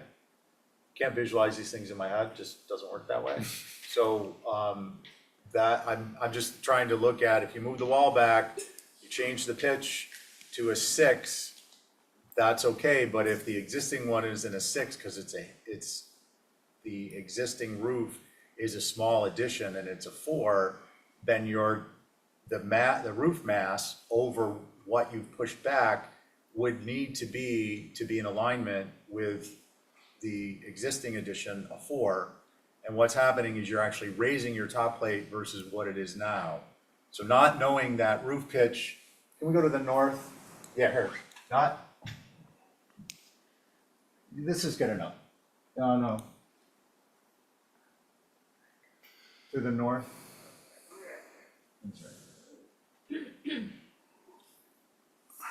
Yeah, I mean, this looks maybe like a 6 or a 5. So It's a 6. I think if otherwise, you may end up having to change that roof pitch, and then you're gonna run into a problem where your top plate actually rises up to the eave.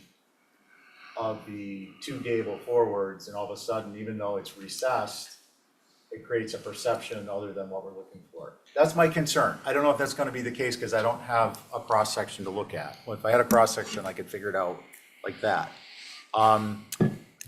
Having said that, are you willing to make modifications like this so we don't have to keep talking about it? Or are you hesitant? Like, we need to know if you're giving something to us so we can proceed. We're happy to give you guys whatever you want. Okay, good. We feel that we've gone back and forth with a number of comments that have changed, and I understand things are moving. So it's, we're happy to do whatever. My one comment I will say is, looking at the picture on the side, is that wall is significantly far away from York Street. It's not like it's crowding and towering over York Street. It's, 40, 50 feet back.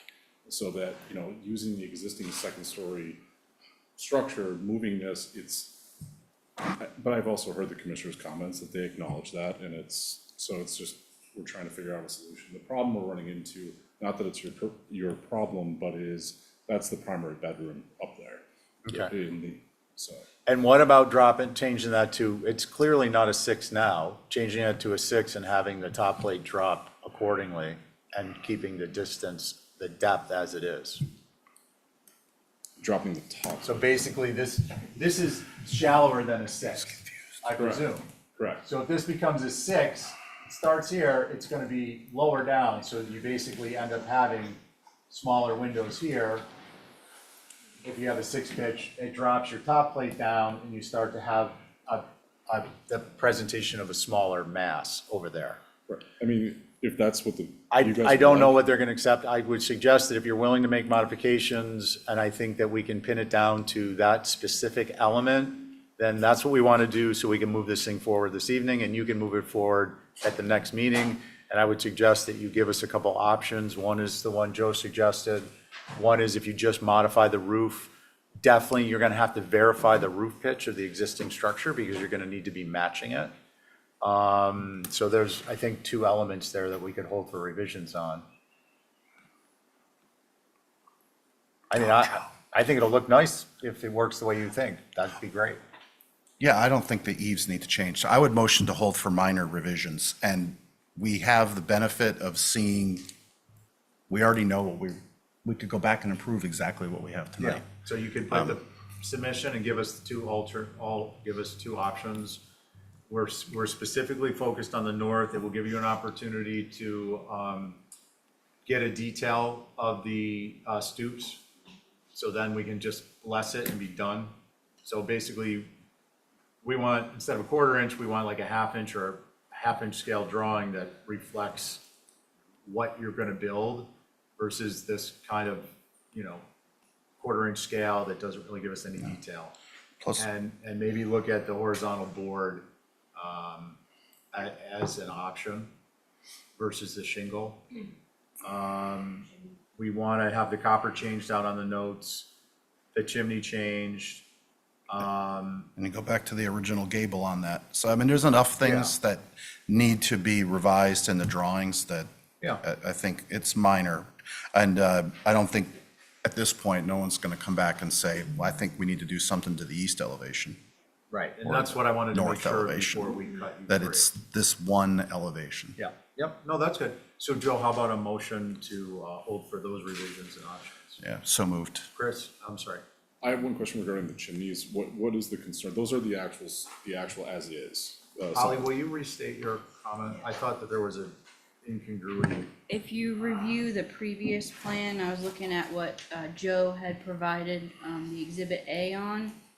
The size of the chimney shown on this versus what was shown on these plans are completely different. One was, this one was larger than. One was this big and the other one was this big? I hate Yes. when that The happens. current plans are accurate because we went up on the roof to make sure every single thing was perfect. So for the record, Chris, you're stating that what's in the current drawings is existing, what was in the prior drawings is what you thought aesthetically would be right. But it's not what exists. Or inaccurate based on draftsman's. Fair enough, that drafts person, PJ almost died up on that roof measuring it. Okay, so Joe had a motion to hold for revisions. I think you're probably pretty clear. There's only about 15 minutes or so of tape to listen to, so you'll be good. All in favor of Joe's motion, say aye. Aye. Any opposed? Okay, thank you. Okay, we're going to move on to the front hardscape. Can we look at both of these together, please? Does anyone mind? That'd be great.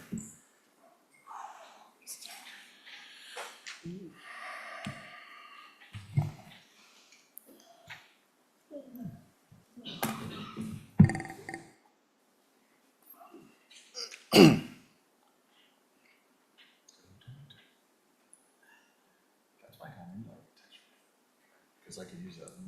Is there a plan that shows both? Draw, man, it's like, I can't see. I know that was. See both of it, same time. Are we ready? Okay, well, let's start with the front, but we'll open up discussion in general because they overlap, right?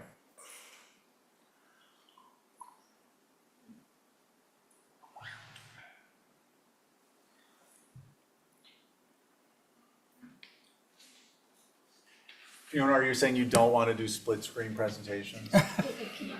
Come on now. Advanced. So this is the front. Okay, the front. Let's go, Chris.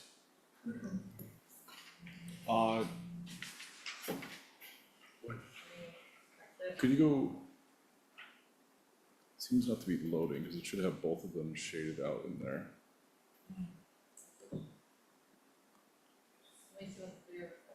Okay, Yeah, the rear There. shows both of them. Okay, so this is the rear. but it shows the shaded. I'm okay just reviewing the rear for Hold now, on. considering. Go ahead, Joe. Okay, because I looked at this before and I was confused and I was hoping that I was looking at the wrong drawings, but so this one, this is the rear? Can we- Okay. Can we make So the- comments? This is just a clarification thing, just to Yeah, make sure we're we have, still in Mickey, we're still in the question. I just want to make sure stage. we have the right Okay. information. Sorry, thank you. So this one shows shell on the rear, and if I look through the haze, I see the word brick Correct. on the front. Can you go to the front application for a second? It looks like that has the wrong page. Because the front application showed shell, so, It should be brick on the front as advised by the, you guys. and shell in the back, okay. Okay, okay, thanks, Can Joe, we that review helps. the rear and we'll leave the front All considering. right, so we're gonna review the one we have in front of us, because we could go back and forth and look at that all night and not get anywhere. So why don't you start with this one? We asked for changes, did you make them? Yep. Okay, good enough. Holly, hold on a second. The one that's up there, don't, the rear. Okay. Holly, did you have anything to add? Yes, Mr. Chair. Appreciate the revisions to the plans as the board requested. The privet that was requested to bisect the driveways is not shown. And gate details in plan view is needed. I still believe there's too much hardscape. And I would recommend to revise as previously requested and add plan views of the gates and fences for Okay, both. Thank you. Mickey? Yes, so The rear. on the front application, which is kind of grayed out on this screen, the bluestone patio. Mickey, I'm sorry to interrupt. We're gonna go to the front next. Okay, all right, so on the rear one, the driveway material is not identified on this plan. I'm not sure what that is. It's brick next door, so I thought it was gonna be something other than brick. So that should be identified. The stoop facing cottage court, maybe that's existing brick, but that's not very clear, but if it's not, that should be changed to wood rather than brick.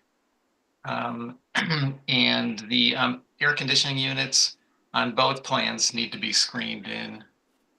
And that's it for the rear one. Thanks. Okay, thanks. Okay, let's see, Joe. I think I saw a note that said this was shell in the back. Yeah. With a brick apron, and looks like there's a note that says privet hedge on this, and I think that the confusion is that on the front application, it doesn't show the privet hedge. So I think this is appropriate, and I think that having this less formal material at the smaller structure makes a lot of sense. And if the condensers are visible from the street, I agree that they should be screened. And I agree with Mickey that the stoop should be wood and not brick, but it's hard to tell what that is. Those are my comments. Thanks. Let's see, Connie? So, I am okay with driveway material in the privet. I just lost my train of thought. What was I gonna say? Want me to come back to you? Yes. Okay. Angus? I agree with Joe's comments, especially the screening of the HVAC. That was it. Okay. Connie, was that it? That was it. Thank you, Angus. Connie thanks you too. Yes, thank you. Okay, yeah, so privet hedge, I'm seeing the privet hedge, so, and then we want the shell to be reflected on this plan. Chris, is there some reason that doesn't render as shell, but it has these linear features? Like, I'm just trying to figure out what that is. I don't know the answer to that. It Okay, should but it is to I be would love shell. it to be, I think it and- might be leftover lines from Brick. did brick, Yeah, seriously, and then yeah. change the hatch pattern to Okay. shell. Okay, but the so- lines stayed. Thank you. It will be It shell. will be Okay. shell. Um, And if you guys pick a different material tonight, we're happy with that too. yeah. Marshmallows. Marshmallows.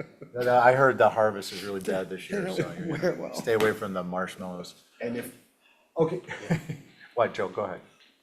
I'm gonna hold my tongue, that was gonna comment on the front, Okay. but you said let's review them together. Yeah, well, I didn't realize we had this masking thing going on. But this one drawing that gives the hint of the front, I have no concerns if that's brick and it's divided by Right. privet.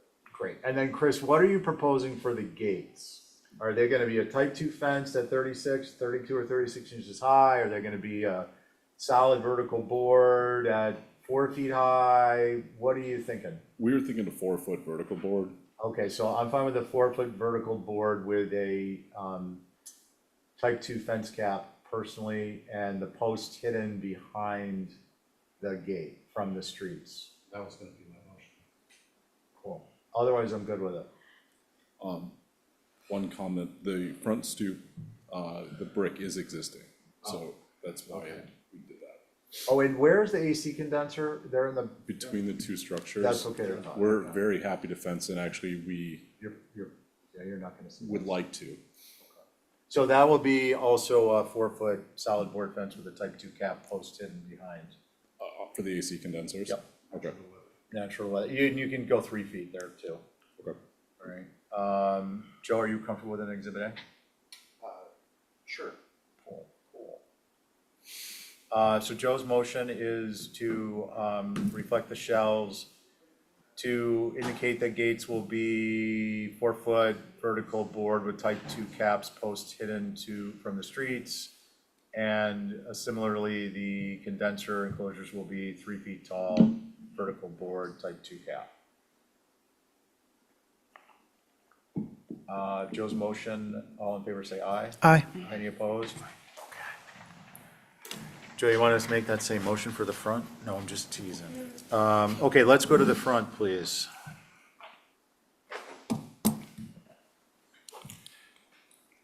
Oh, good, I get to take a little break. We've actually made a request to reduce the amount of bluestone, the stuff on the north side, after review, and then add some more, this came in post-submission, but to add some more shrubs around the south side of Cottage Court, between the bluestone and the home, to reduce the amount of hardscape there. Okay, so to say that differently, just to make sure I understand, you're looking to add foundational plantings on the Cottage Court side where there currently is bluestone, and that is what you're proposing as opposed to what's up there? Correct, and to remove the bluestone on the north side, York Street side. And to remove that in its entirety? Yes, and just continue the steps to the back steps. So essentially, we're looking at a pared down bluestone on Cottage Court and a brick drive knot shell, right? Correct, which Okay. is requested. Does anyone have a concern? Holly, I'm just gonna jump on that. Does anyone have a concern with this? Mickey, I hope you don't mind. Does anyone have a concern with that, Angus? It's gonna be brick drive, They're going to get rid of the bluestone on the York Street side, and they're going to downscale on the cottage court side with foundation plantings, the bluestone. Sounds good to me. Okay. Joe, would you mind doing an Exhibit A on that? Yeah, it's going to be a combination of both lots. Perfect. Joe is on it. Angus, on your motion for an Exhibit A that Joe will draw as a combination with the rear. Aye? Actually, I don't have to do that. All in favor, say aye. Aye. Aye. Aye. All right. We signed something tonight. That softens the sting on the main house suggestions. Okay, we're on the 24 Surfside, right? Yeah. Do you want to sign these? Let's see, do we have somebody to rep this? Yes, we do, Mr. Chair. Chip? Oh, SMRT should be coming online. Yes, they're Okay. here. John Meekling, McMeekling, right? McMeekling? Yep. How you doing? I'm going to pass it over to Amrata. She's the project architect, and I will discuss the hardscape after she goes through the architecture. okay. Good evening, Chair. Good evening, everyone. Permission to share my screen? Is she doing the presentation? I didn't sign it. There you are. Amrata, Yes, hi. we want to keep it as brief as possible to make Stephen's break as short as possible, okay? Understood. All right. Okay, so based on the feedback we received in the last meeting, we understood the desire to reduce the overall height and massing in the roof. So in response, we've developed 3 different roof options for your consideration. This Right. is option A. It maintains the same general roof profile, but it reduces the pitch from an 8-12 to a 7-12, resulting in 2 feet lower in the roof, overall roof height here. Option B also retains the general form, but replaces the 2 gables with hipped roofs. And that approach was also suggested at the last meeting. And this modification reduces the perceived roof volume from multiple elevations. Option C presents the most substantial change, introducing a hipped roof on all sides with a flat roof in the center, and this reduces the overall roof mass and height. In addition, we also explored the use of red sash windows in all the 3 options as a response to the previous feedback, and in order to tie the design in more closely to Nantucket High School. So with that, I look forward to your comments. Okay, that was fabulous. Thank you. Thank you. Does anyone want to speak on this other than board members? Any questions for the applicant? Oh, Val's ready.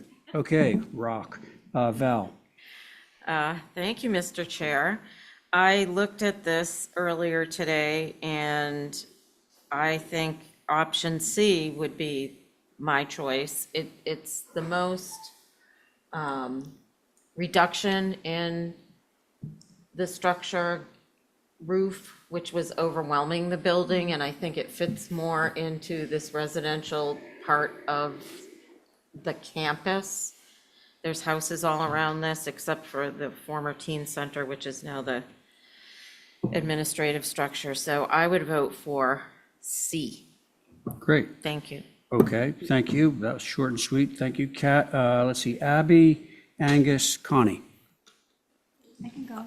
Connie. I agree. I am in favor of option C also. Thank you. Okay. I'm going along with C. All right. Was there an option where, that we had talked about, where there's just a continuous eave around the whole thing? There isn't this transition here?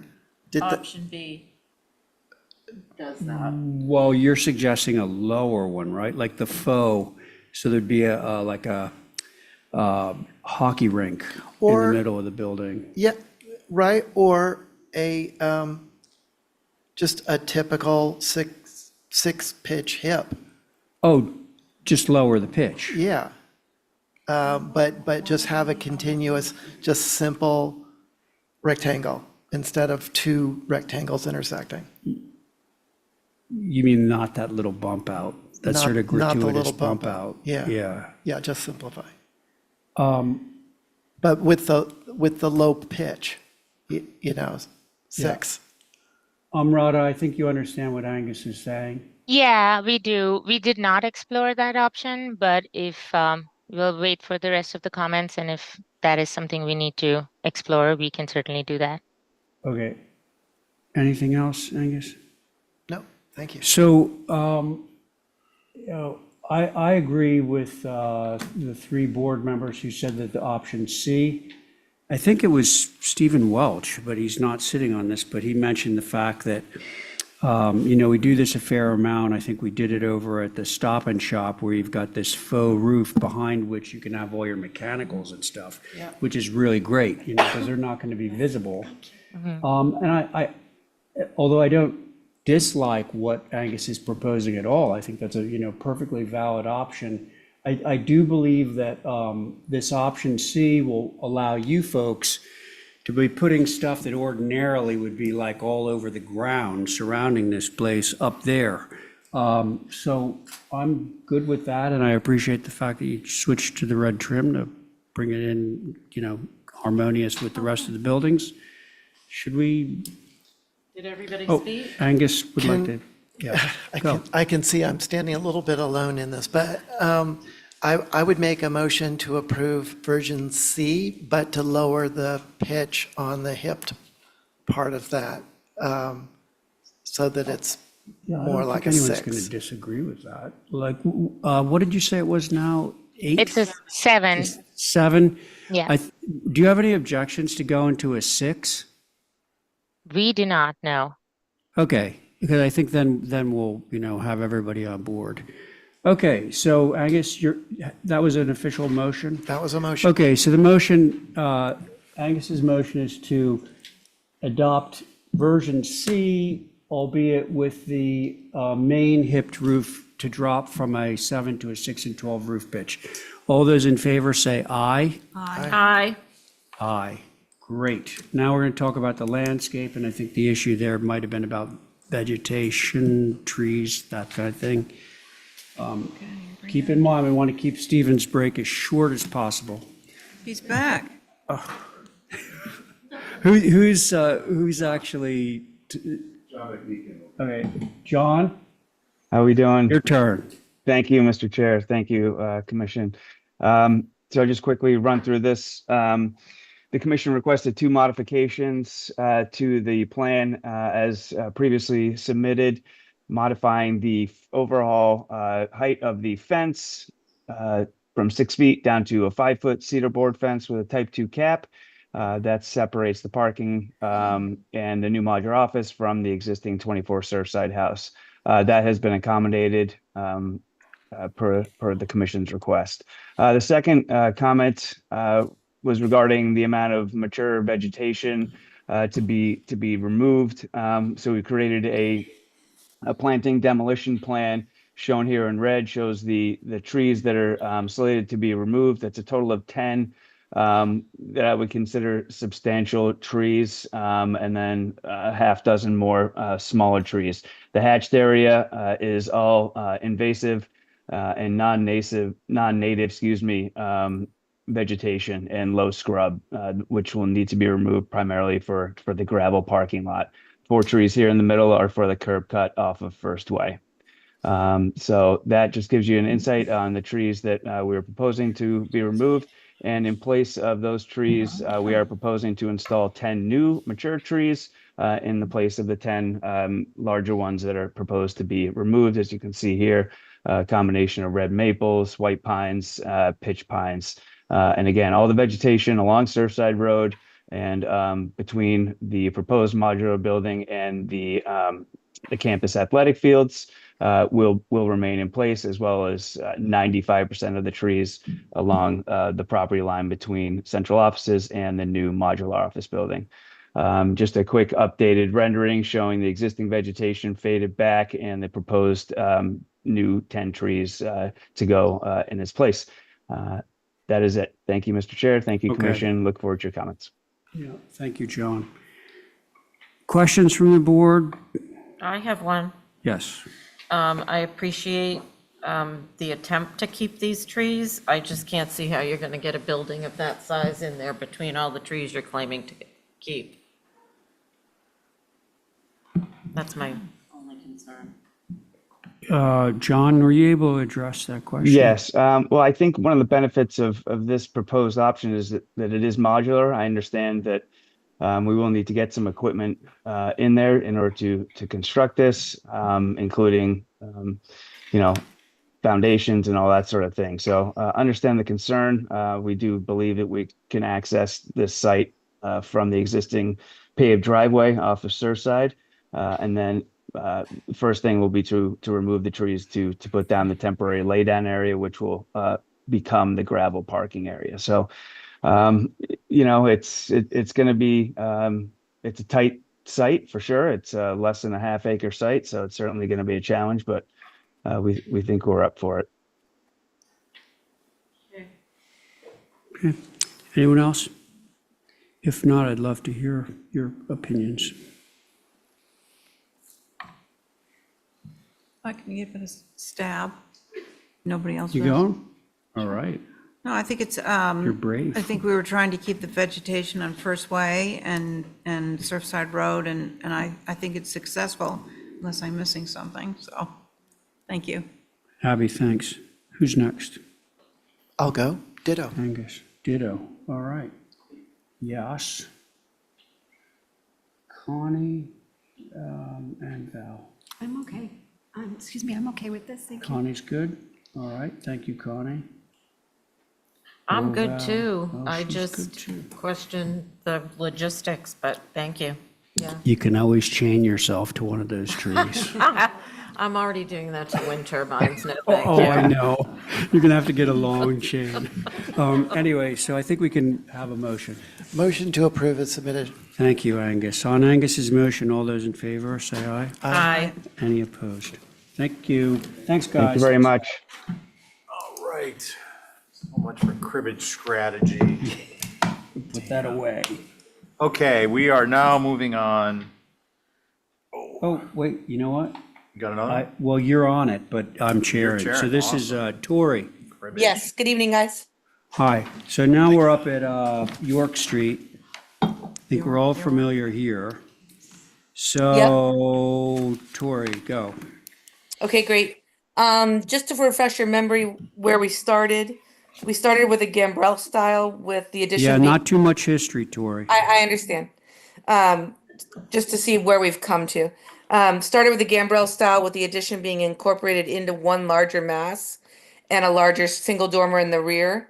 Per your initial suggestions, we've changed the roof style and type, reduced the porch width, set back the addition from the main mass, and split the rear dormer into two. Since those revisions, it's been a matter of lowering the ridge heights at both the main mass and the addition, changes to the dormers and roof slopes, lowering the eaves, window headers, revising various window sizes, setting the dormers back, and setting the addition back farther off the front north and rear south elevations. Tonight's revisions include adding a chimney. We've given two options on the plans you have before you. I did read Holly's comments, and as such, we've created a third option that keeps the existing location of the chimney, if that's what the board prefers. And if you want me to screen share that eventually, I'm happy to do that. Okay. We've lowered the plate heights at both the main mass to meet with the porch roof and the addition. We have changed the roof slope from 9 to 9.5 over 12. Revised the window type and size in the rear dormers. And overall, since our initial application, the main mass ridge height has been lowered by 2 feet. The addition ridge height has been lowered by 1 feet 6 inches, and the addition has been set back by a total of 2 feet. Okay, Tori, thank you. You're welcome. Holly, you're still here. I think your main question had to do with the location of chimney, right? Yes, sir. The Yeah. inclusion of the chimney is appreciative, but based on the floor plan, the existing can and should be retained as more appropriate. This is a circa 1950 cape within the OHD. So Okay. appreciate the changes. Yeah. Thank you. All right, thanks. Mickey? We're good with the changes. I'm just looking now at the chimney options and I didn't catch Holly's comments. It was the one. Well, Holly, if you look at the photos, the chimney is kind of off center. It's not at the end, it's not in the middle. It's sort of like justified down towards what would be the right-hand side of the front elevation. So she's just suggesting putting it, if it's a faux chimney, putting it there. Sounds good. If that's where it was originally, let's do that. Okay. Mickey, thank you. Any questions from the board? And the board is myself, Stephen, Angus, Joseph, Connie. Who wants to start? I'm happy to start. Thank you, Angus. Gosh, this has really come a long way. And I think we're at a really good spot. The only thing that I would change is to move the chimney to the location that it was at previously. Other than that, thank you for all the revisions. Great, Angus, thank you. Who's next? I'll go next. I agree with Angus. All right, super, thank you. Who's next? I'll go. Connie. Me too. Connie's in too. All right. Stephen, you can either hold or raise. I want to raise the I stakes. figured you would. We gotta drop the second floor, the dormer, bury the head casings of the windows in the fascia. Oh. Okay. And I think that was a previous one in any event. I'm pretty sure the 18th century Cape used to have a center chimney. And we all know that was so that the favorite, you can play favorites in the house and have the least favorite child have cold feet if they had to stay on the far side of the house. So, I'm okay with the center chimney. The center, are you okay with it? I'm not adverse to it being. Not adverse. Okay, so Tori, it sounds like you're okay with A, leaving the chimney where it currently is, and B, dropping the eaves of the dormers down such that they embrace the head casing, right? Yep, and I'm happy to share the chimney in the existing location if you'd like to look at that before we close. We know where it is. Okay. As long as it's yeah, so Stephen's going to do an Exhibit A. Can I have a motion? Is that your motion? It is. Okay, Stephen has made a motion for an Exhibit A, which of course would include the chimney where it is and the eaves of the dormers dropping down to incorporate the head casing. So all those in favor say aye. Aye. Aye, any opposed? There we are, folks. Can I ask a clarification question? Is No. that through staff? Yeah, that's an Exhibit A. So Ray, since I'm gonna be busy with Exhibit I know A, you were I'm gonna do thinking that you to could me. do 3 pops Okay. late. No, I'll do Well, it. you're going to sit on it, right? I'll do it. It's Oh, okay. you will? I don't You're just mind. joking. No, you know what? Stretch your legs a little bit. No, I'm on. No, but you can cheer it. Yeah, okay, I'll cheer it. Okay, let's see, who's repping this one? Marketone. Oh, Marketone. Yep. Off Island. What was that, Linda? Oh, yes. Okay, well, you get to go later. Mark? Yes. Good to go? Yep. Yep, Marketone representing applicant. We've spent quite a bit of time on this, so I will try and be brief and succinct. In appreciation of your time.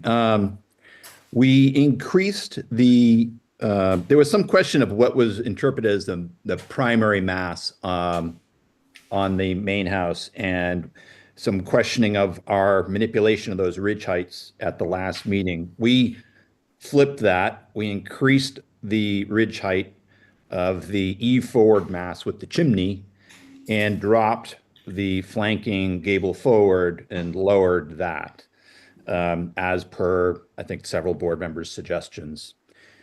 That results in the entire building is now under 20 feet. 20. Yeah, under 20. The smaller gables are at 17 feet, 1.5 inches to the ridge. The eave forward is 18 feet, 6 inches. The gable forward flanking that is at 19 feet. So, as we acknowledged, it's a very low profiled structure. All headers are now at 7'6". There was some question about that the last meeting as well. That's throughout the first floor and includes any headers that were, or windows or fenestration in the basement as well. On that note, we included the basement plan as part of this package. There was some question about that. And the areaway is noted on the site plan as well as in the cross sections, which were provided, I think, at meeting 3. So it's very clear where that areaway is and its access down. I think Val had questions about that some time back, which we addressed, I believe, around that time. We removed the horizontal red cedar cladding on one of the gable forwards. It's now simply white cedar shingles. We updated the renderings to reflect the gray doors and sashes throughout, so that we no longer have the black. And the last comment, which is a little unusual, so there was some question, I think Angus mentioned some sort of sawtoothing effect of the building as viewed from the rear elevation, maybe going to the rendering might be helpful, of the guest house gable layered behind the main house far west gable. And some concern about that, and that should we be exploring some sort of, manipulation of that mass? I think you can go back to the rendering. Yeah, and there you go.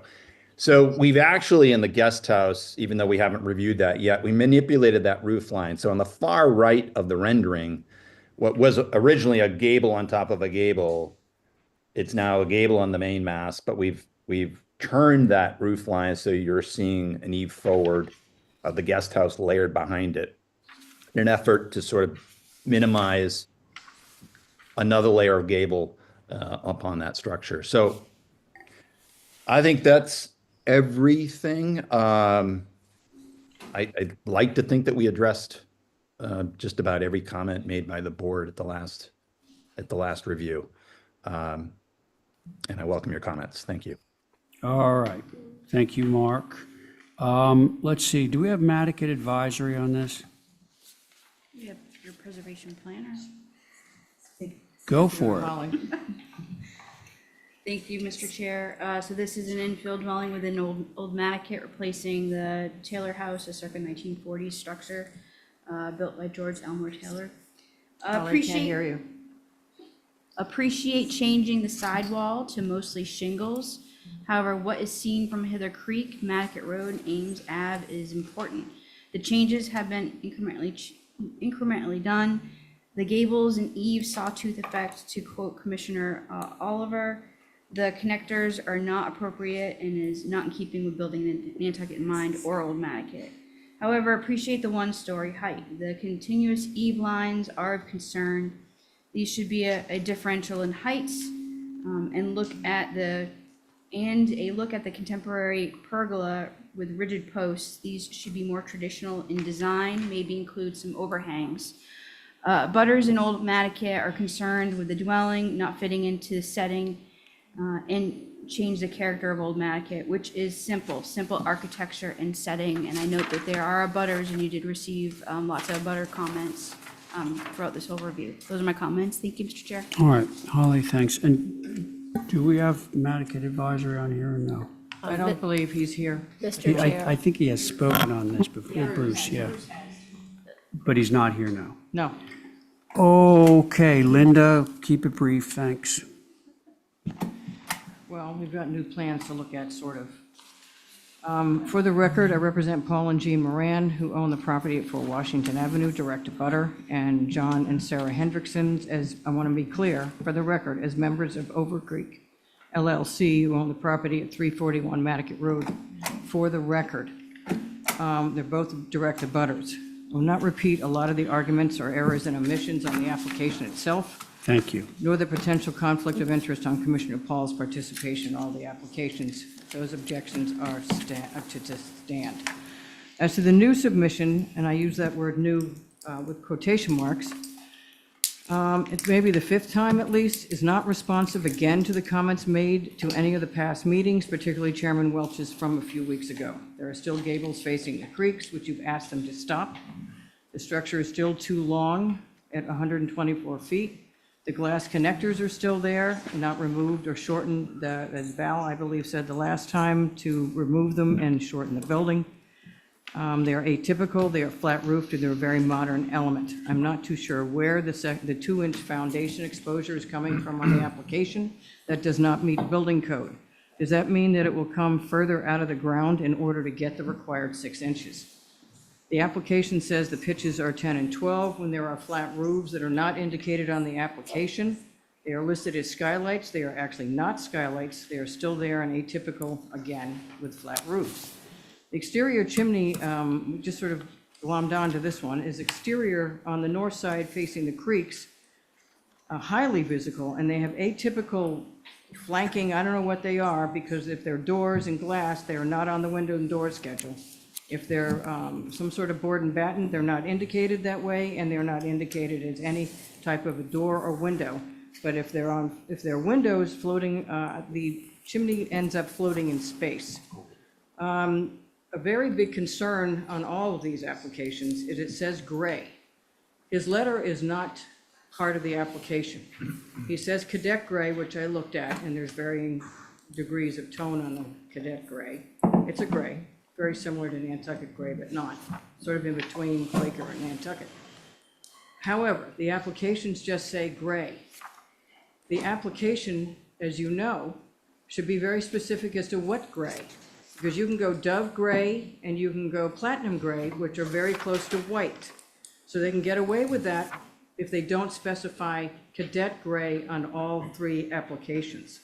And I believe that you should require what gray on the applications. If you want to do it through staff, that's another thing. We'd rather have it put over to get some of this clarified. The floor plans, you're not supposed to technically look at the floor plans, but we've been asking for 6 months for a basement plan. We got a basement plan, but it's not on the elevations again. It was on the elevations in October, but hasn't been seen since then, but they did put it there, and it's a very large window well with a lot of light, which I know has been an issue with some of these windows in basements. We will have comments about the other applications. The overdevelopment is not normal, as we've all stated. When you keep telling me that it's a 1-story structure, it's over 3,200 square feet, 42 by 124. At that point, it's mammoth. 3,200 square feet is very large on the creeks, and not a single other project on the creeks has that square footage, especially in a linear direction. I've worked on almost all of that stuff in my time on the HDC.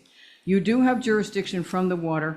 It's rather irresponsible not to take advantage of using the boat from Hither Creek to do it. And I've spoken to Nantucket Marine, and they're willing to do that, because I can't tell you how many times I went up harbor looking at Penske's thing up there with the Marine Department, because we could not get a good look at it from the roadside. And the HDC absolutely has jurisdiction from the creeks.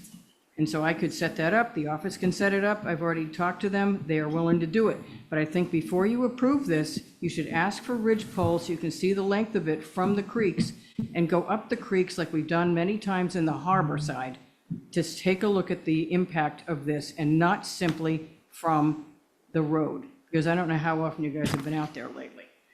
We've done it with far less controversial things. That's pretty much all I have to say on this. I know some of the neighbors are up there, they've been brought over. Oh, And as I okay. said, we've reserved some of the comments for the secondary garage and the pool. Okay, thank you, Linda. Let's see, looks like, Sarah, are you on for this? Yeah, you just unmuted. Yeah, out of deference to Chairman Welch at the last meeting, I don't want to be repetitive. I echo everything Linda just said. And as I said before, I feel so strongly that a site visit is warranted from the water, from Nantucket Road, from Millie's Bridge, from all vantage points. So thank you. Okay, thank you, Sarah. Thank you for your brevity. Is there anyone else that wants to speak on this? I believe, I've seen what Kathy's got up there. We have Ann Jennings, we've got Paul Moran, and Paul's wife is also on there.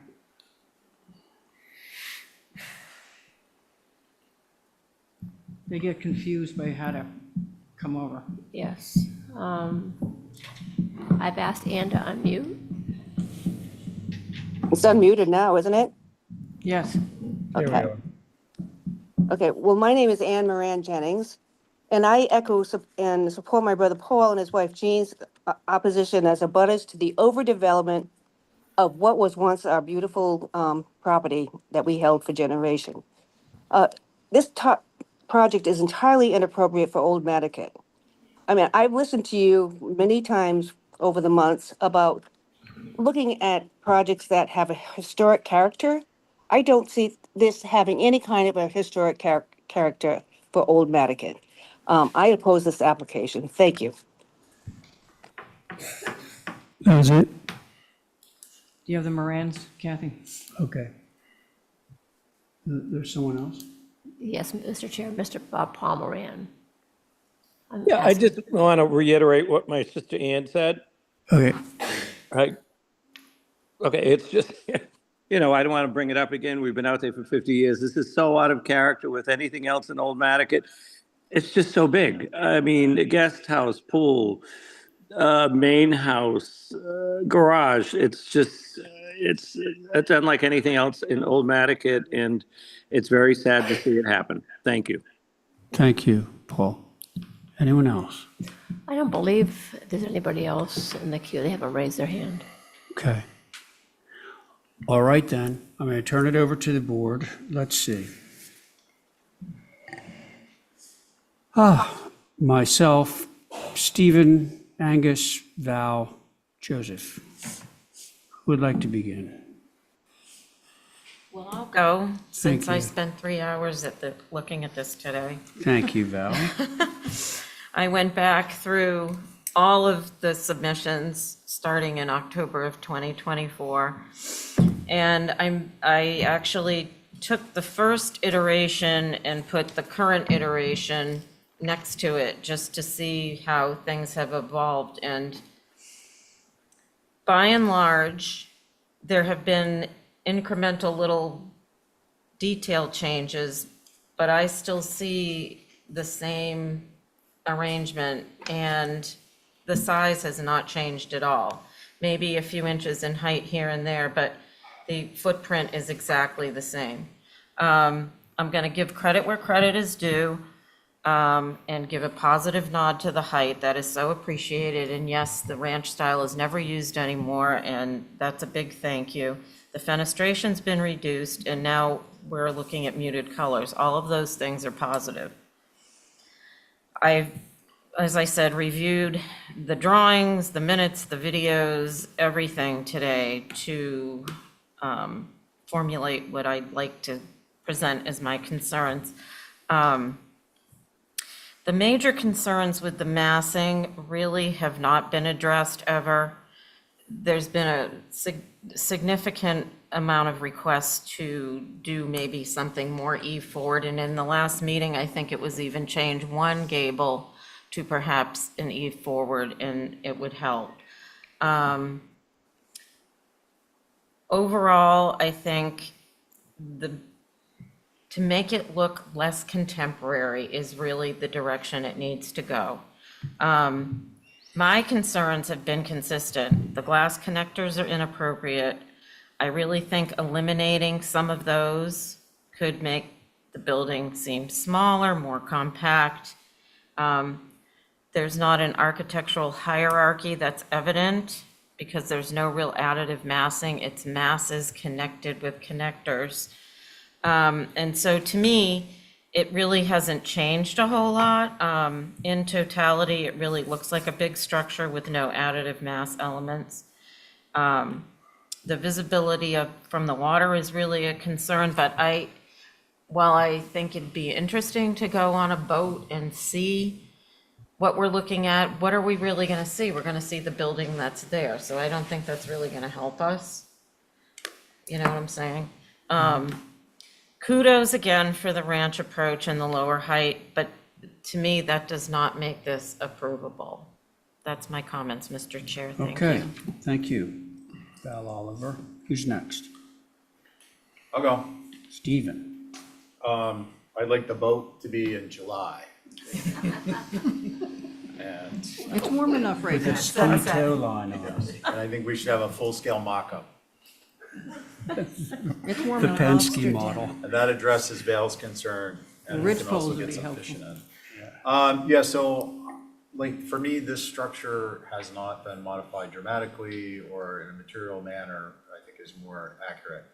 Before I get into that, I want to say, I read some of our minutes. I am not, and I've mentioned to Kathy in an email that I do not think that the minutes accurately reflect the concerns of the commissioners. I would like the minutes of tonight's meeting to indicate that prior minutes do not accurately reflect concerns. They seem to be more of comments that are recorded, or the tone that they're summarized in is that, you know, basically the commission is supportive of this design, and I know that some members are, and I know that some members aren't. But I think the majority had concerns about the positioning of the gables, about the window heights, about the top plate heights, and I did not feel that was reflected in the minutes. And depending on where this goes in the future, I would like that in the record. Okay. Okay, so other than that, my concerns remain what they were. I think that the structure is, I appreciate the fact that it's a single-story structure. I think in some ways the structure, even as is more appropriate than many structures that have been built in Nantucket in the last 25 years. I would prefer the trend to be along the lines of those architectural elements that are appropriate for Nantucket, which is low slung, one story, kind of, you know, quirky. I don't want to say funky. There's a kind of a smell connotation to that, just a kind of a quirky design. And I think that this, well, I don't even have to think, this structure represents many of those things, but it's very large overall. To me, I still think that it needs to have more traditional fenestration to get away from the contemporary feel. I think that that's going to naturally downsize this structure, both with respect to the top plate and its dimension and plan. And I don't think that that's a bad thing. I think the connectors there needs to be a more traditional approach to connectors. If there are connectors at all, I think they need to be limited use. Those are my comments. Thank you, Mr. All right, Stephen, thank you. Let's see, we have Angus and Joseph. I'll go. All right, Joe. Yep. I think, I might have mentioned this last time, I mean, Nantucket to me is one of the most special spots on the island.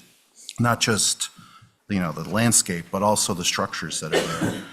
And I like the fact that it's eclectic and there's a variety of different building styles going on there. Whimsical is often a word that gets used in Nantucket. I wouldn't say this building has a lot of whimsy to it, but I think that this kind of pushes to the extreme, in a good way, of what we want to see, which are simple gable forms that are single story in height. And one thing that we're always up against in Nantucket in particular, because of the 25-foot height limit, and almost all the lots in Nantucket, or I should say many of them, are very small. And clients want a lot of program. And what happens is all these buildings end up being 25 feet, then it's 23 feet and 24 feet, and you have these tiny little variations in roof line, and you end up with a much smaller building relative to its face on the water side, but you end up with a taller building, and what I would kind of characterize as pseudo additive massing. And so this property happens to benefit from a very broad frontage on the creek, probably one of the largest lots along that creek, if not the largest. Well, I can see a couple of examples that are at least equal to it. So I feel like what we're seeing is a manifestation of working with this particular lot, which allows the building to spread out a little bit. And I appreciate that the renderings are rendered in brown. because we know it's not going to be a brown building. It's going to look, I think, admittedly, it's going to look big when it's under construction, as all projects do, with the plywood. And this rendering shows a brown roof. It's not a gray roof. It's all going to weathered out gray.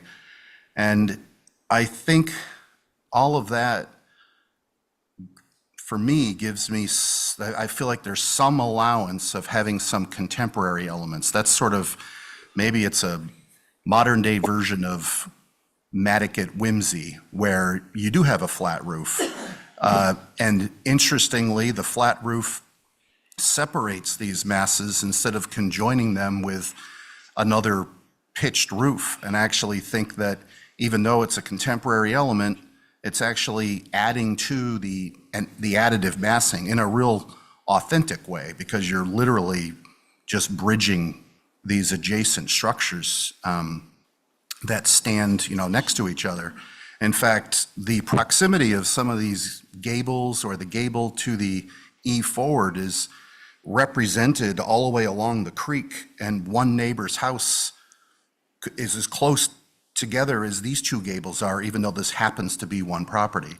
So, I mean, I have empathy for the neighbors in terms of, if you're looking at this site plan from up above, there are multiple structures, but I don't know you're ever going to perceive them all at once unless you're flying over them. I think the Nantucket skyline, if you will, from the water is a series of these undulating, simple roof forms, and to me, this kind of typifies that.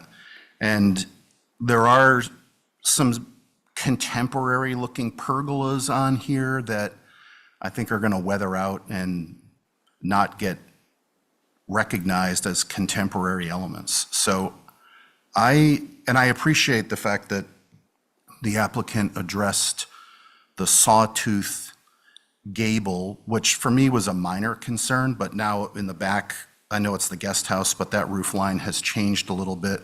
And I actually think coming from the bridge back in, now you're going to have a gable facing forward, which I think that'll be a benefit as you look at this obliquely. So, again, everything, I don't think we should be dismissive of the height, because if we want low height, you're going to end up getting horizontality.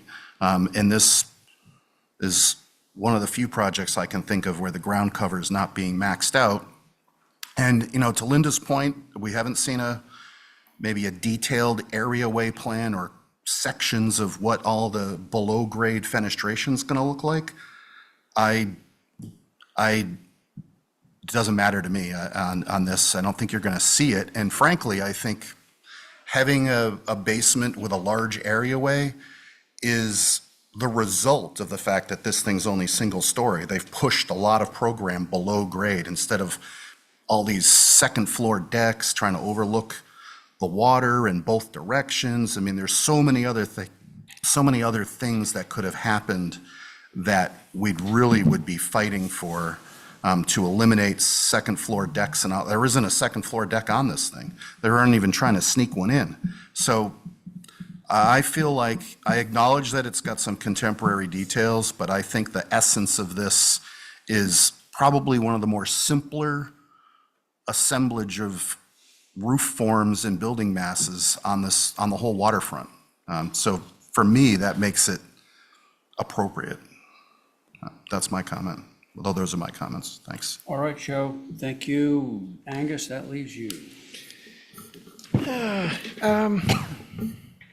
Yeah, I've always appreciated the one-story version of this, and I'm not sure that I articulated it, but Joe has, said a lot of things that I agree about. Its simplicity, and there aren't second-floor decks and dormers and busyness.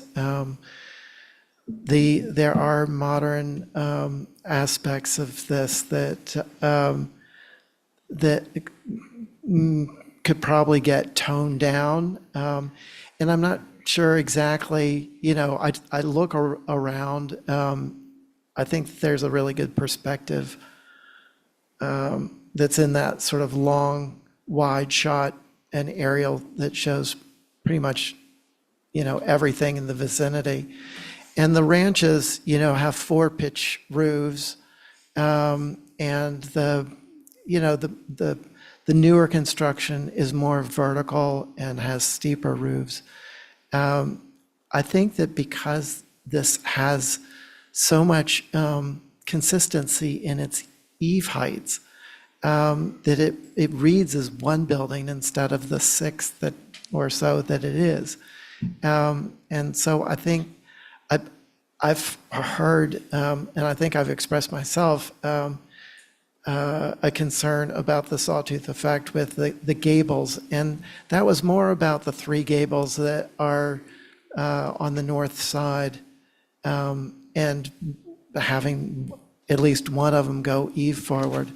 I appreciate the revision to give dominance to the mass with the chimney. I think that's a good revision.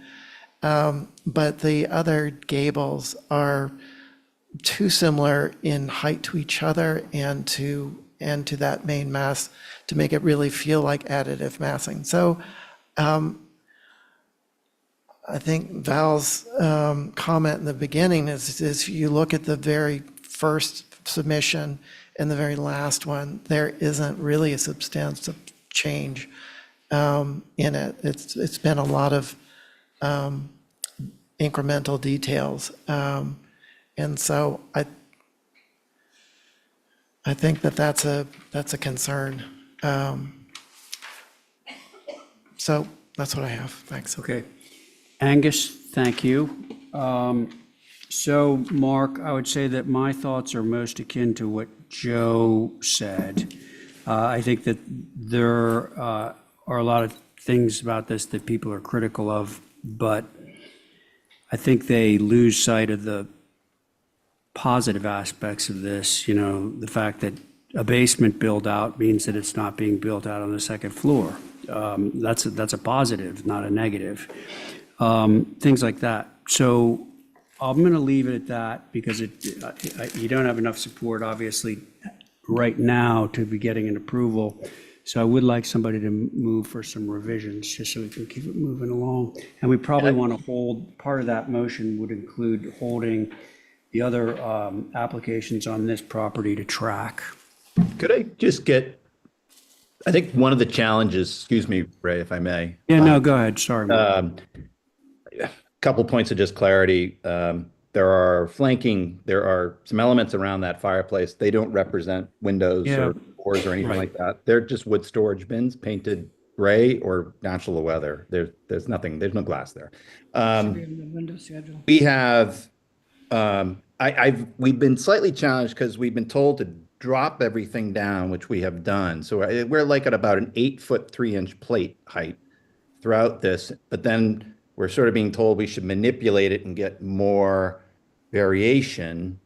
And then when we do that, we're trying to keep the fenestration low, which creates some proportional awkwardness at the same time. So, I mean, this thing just sits in the landscape. It is very, very low profile. I mentioned a couple of meetings back, we've got 2,000 square feet of available ground cover still on this property. It's an unusual lot where it's a very large lot with a lot of available ground cover, and they're not even approaching the threshold of what they can do there by zoning. And we did explore, and I have it available if there were any interest, or we can hold the next meeting, but we did flip the far right or west side gable to an eave forward, just to explore what that looked like. It looked very choppy to our eye, which is why we jumped to the guest house behind. And then lastly, these connectors that there's been so much discussion about. I mean, one of them's completely solid. There's no glass in it at all. It's actually just natural cedar to weather. And those connectors, as commissioners have noted previously, give some breathing space between these masses so that they do read more independently. I just feel like we've done a lot in working with clients. There were a lot of doors that used to be on the north elevation facing the water. Almost all of them have been removed except for the one on the far right. So we've been trying to make these changes and not all the commissioners agree. So it's been a little challenging to try and get some consistency and appease the board. And you can appease some members and not others. Obviously, it gets a little tricky, but those are my closing comments. Thank you. All right, thanks. Mr. Chair, I'd like to speak again. Okay, briefly. So, I take exception to some of the comments about the changes in height and whatnot. The October 24 south elevation is some, from grade to ridge, some 2.5 feet shorter than what's proposed today. So how is it that the structure's gotten shorter? We've asked for top plate modifications. I'm literally doing this with a piece of paper and a pen based upon a comparison of what was previously provided. And I'm seeing that the top plate on what's proposed today is at least 3 shingle courses. So let's say 18 inches above what was proposed October 24th. So my point is this, frankly. The HCC has a best practices rule that within 3 attempts, material modifications are made in conformance with the commissioner's requests. And in fact, what I'm looking at just from this very simple observation is that the modifications have been contrary to the HDCU's requests. So I just want to telegraph to the applicant's agent that I'm prepared to make a motion at the next meeting that if this isn't materially modified to suit the majority concerns or the prevailing concerns about height, fenestration height, ridge height, perhaps some of the connectors, perhaps the gable forwards, that I will be making a motion to deny. Thank you, Mr. Chair. Okay, thanks. Can somebody give me a motion to hold for revisions? I'll make that motion. All right, Stephen, thank you. On Stephen's motion to hold for revisions, all those in favor say aye. Aye. Aye. Any opposed? And the rest of them are tracking, Mr. Chairman? Yeah, rest are tracking, right, Stephen? Yeah. Okay, thanks. Can we get a specification on the application as to what color gray? We'll get to that. I mean, Yeah. I think the message was made, thank you, and I believe Mark probably heard it. And of course, we all agree with that. There's all different grades. Thank you. All right, so Okay. we're on to 4 Spruce Lane. Val Oliver representing. Last heard 4:15. The board is myself, Angus, Abby, Joe, and Connie. Carrie is an alternate. Can we go to another one and see if I can get him to come? Okay, yeah, you let us get the taste of that last one out of our mouths. Mr. Chair, 68 Shakimo. Matt, are you ready for us?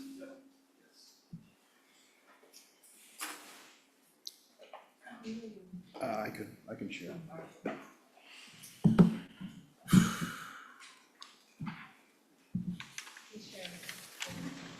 Will you save that one that I was talking about for court?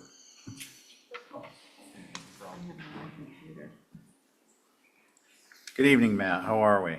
Good evening. I'm great. Thanks. Happy to be here. Us too, you know? Oh, Matthew. Despite appearances. Misty. Matthew waited on me last night. Yeah. It was great. I was acting as a host. They thought I was the host. I was at Nice. the Rotary. He's moonlighting. Okay, so with your permission, Mr. Chair, Please. I'll begin. So this is 68 Shakamo. You've seen this once before. The board held for some revisions, which we've made, and also a viewing. And so hopefully everyone's had a chance to go out there.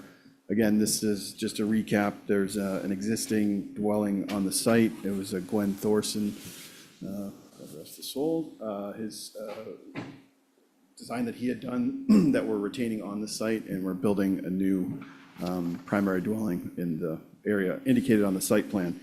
The garage that's adjacent to this structure was approved about a month ago on consent.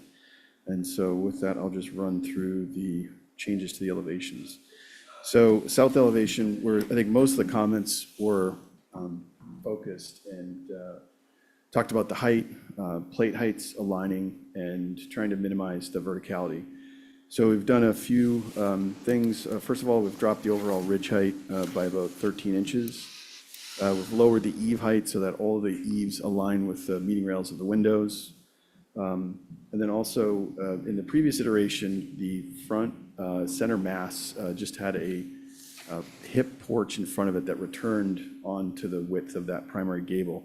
And I think that contributed pretty significantly to the vertical perception of that center mass. And so it's a great observation. So what we've done is added a wraparound porch, which I think is actually very successful in grounding the structure and making it look less vertical.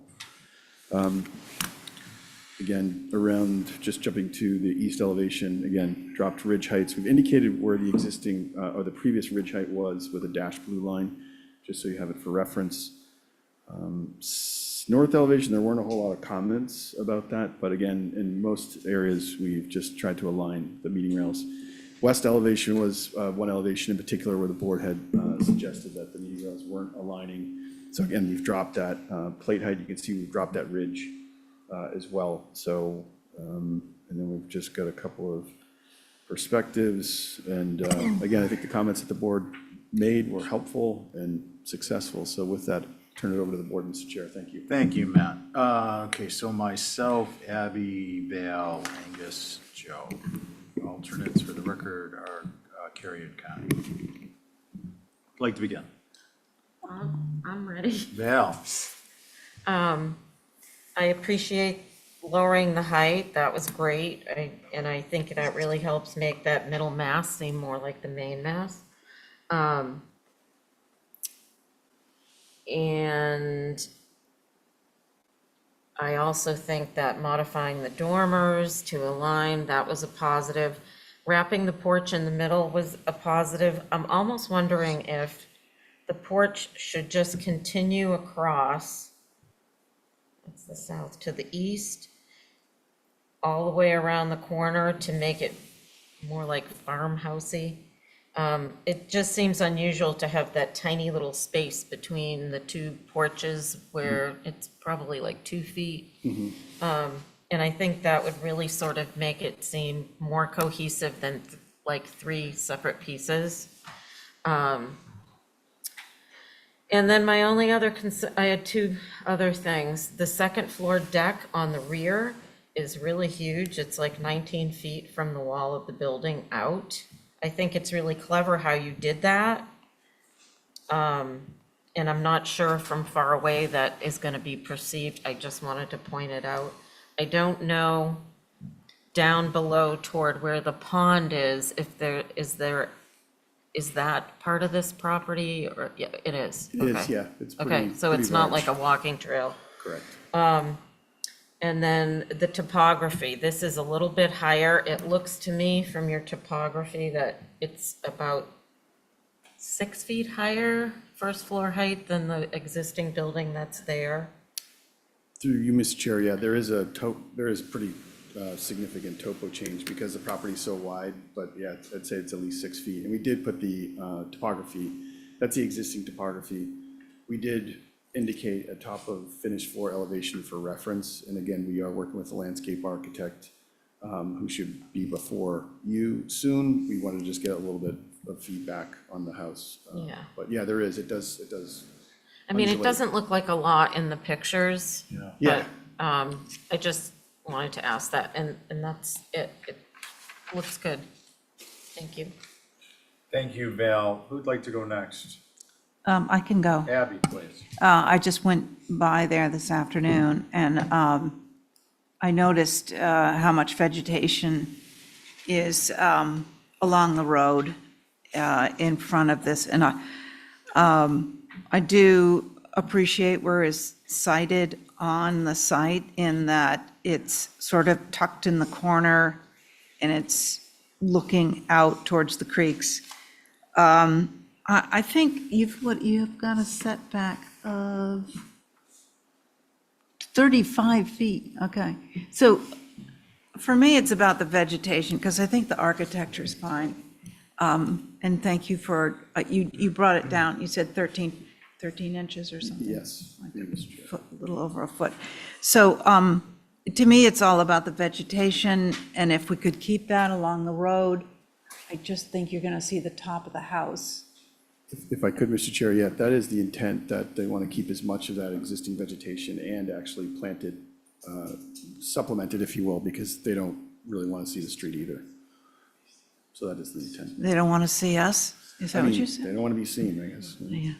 Oh, well, anyway, I appreciate that, and I think keeping the vegetation along the road would be Thank you. That's a good prime. idea. Thank you. Let's see, Angus. So I was a little bit confused looking at this. I always like your perspectives because it sort of gives you a Perspective. little bit of a, yeah. Nice one, Abby. But it was confusing because they're mislabeled. So the north elevation is really the south elevation, and the northwest is actually the southwest. And so actually, in that perspective, I don't know if you could go, is it next to this one? It's the northwest perspective. Yeah, I think this is really the perspective that you're going to get from the road. And there is another structure that will be between this and the road. But I think that this is going to be the main view. And what I noticed on site is that there are a lot of cedars, but it's like the undergrowth is not there. So you're really sort of looking through the trees and seeing this site. And so I'm relieved to hear that it's the intention to fill out the landscaping in there more and retain what is already there. I'd mentioned before that this just seems formal in this area, and also to have three gables that are pretty much the same height. I really do appreciate the taking the porch suggestion. That makes this feel a lot less vertical. But in doing that, it made these feel almost taller. And so it would be great to have these be a little bit smaller so that so that reads more in the additive massing. And so that's still my concern. I think that there's a long sweep of inaccessible terrain between here and the water where you'd be able to see it publicly in the back. So those concerns that I would have about the back are not as much of a concern, just because of the lack of visibility. That's what I have. Thanks. Thanks, Angus. Joe? Well, Matt, you've addressed my concerns architecturally. That porch was a nice, simple move that seems to have made all the difference, because I remember everybody seemed to appreciate the north elevation, but the south elevation felt off, even though the gables are the same size. So I think all the adjustments you've made make a lot of sense. I'm intrigued by Val's comment about potentially extending the porch in some way. And I think the only concern I have is how you will deal with the grade, because it looks like you'll end up with, well, you'll probably have to come back here, is what I'm guessing, right? Because you're going to end up with a full walkout potentially on one side, or there's going to be a lot of retainage to take that high grade. And I mean, right now, finished floor is going to be at 62, and there's grade around it that's at 54. It's an 8-foot difference. It's quite a bit. Through you, Mr. Chair. So yeah, I mean, we have taken a schematic approach in terms of how we would grade on the, there is a slope there off the back of the property. Our goal is to minimize or not really have any retaining walls and basically use the grade. It probably would require some level of fill around the perimeter, specifically adjacent to the decks, and then have it slope pretty, have the natural slope run off those decks. But we're trying to keep it as minimal as possible. We want it to really blend into the landscape as much as possible. I mean, I think that it's far from the road, at least from Pulpus Road, and you're looking over a lot of open terrain, as Angus pointed out, but I just wouldn't want you to have to repeat what you were going through off of Hummock Pond Road. Oh, yeah. Which was, I mean, the comp where you can't do anything to that land, and there's a lot of distance there, and you got the house approved, and then the landscape plan came in, and then there was a bunch of tension between what got approved originally and then what ultimately worked. And so I'm just kind of putting a pin in that aspect of it, because architecturally, I have no concerns. It's just how it relates to the grade around it, at which I guess it's going to need to be dealt with in some way. So I think it would be interesting to see what, even if it's a preliminary attempt at what the revised contours might look like around the building. I think that would only help you in the future, actually, so that at least you've set the stage for whatever it is you want to do there. Those are my comments. Thank you. Thanks, Joe. Matt, I'm not going to quibble over the architecture. I think a lot of this is, especially with Abby's motion, not visible time inspection thereafter. But I am concerned about the height. This concept of the grade, I mean, look, 62 feet, you got an area that's probably less than 100 square feet, and everything is keyed off that, and it's in the, just looking page-wise, the top left corner of the lot, and then the structure of the house, the finished floor level, all key off that one high point when the average grade is probably closer to 56 feet.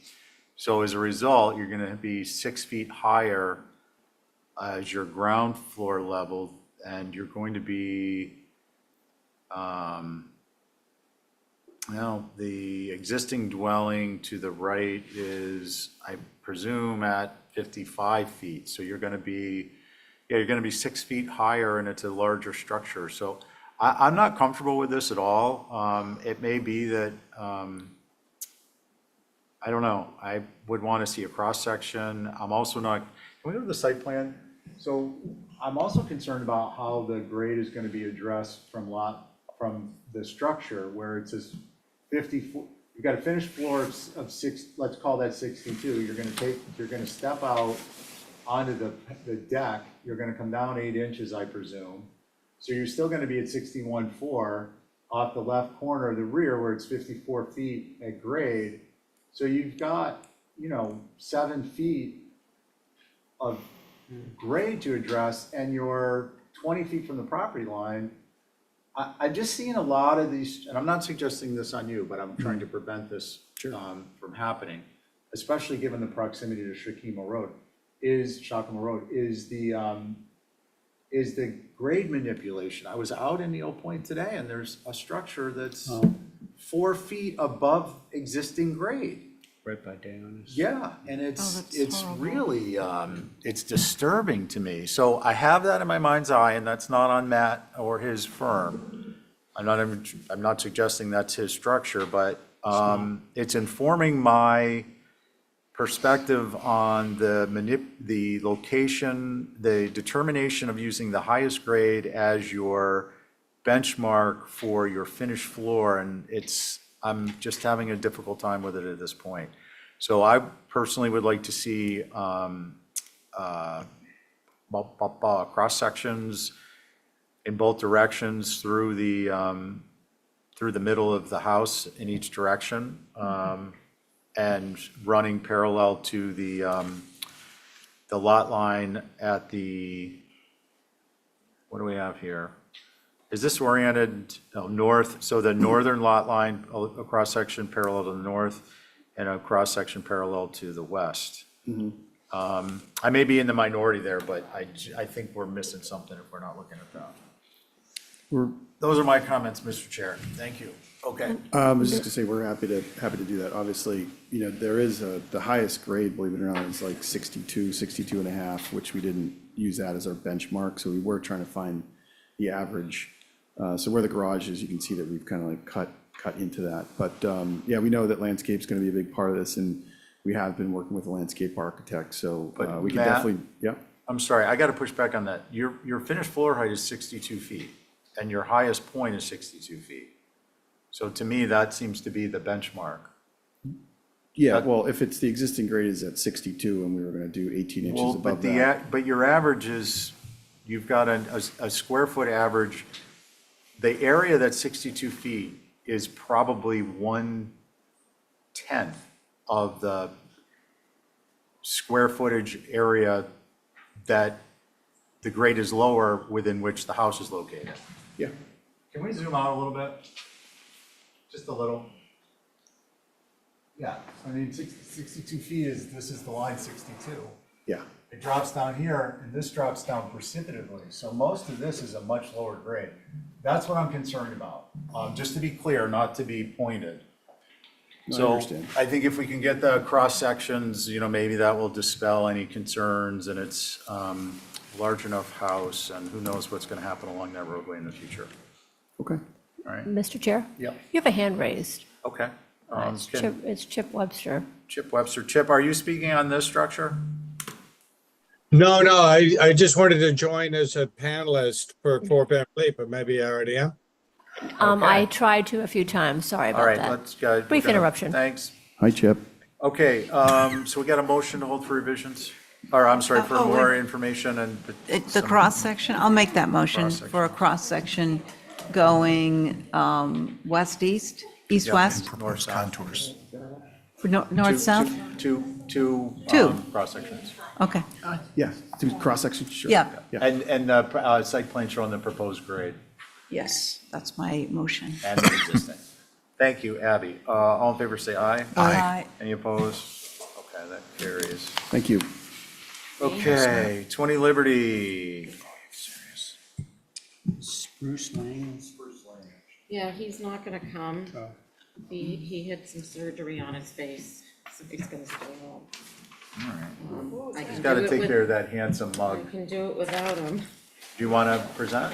Yeah, I'll let Steve go first if you want, that's fine. Okay, so 20 Liberty, and then we'll go to Spruce. to share. Okay, go ahead. Good evening, Steve. Good evening. How is everyone tonight? Great. Yeah, Long night. What are we trying? Forgive me. Am I not doing right, see? Fiona, am I not doing right to see join as panelist? this is 20 Oh, got it, there it is. Yeah. Apologies, rookie. All right, you ready, Steve?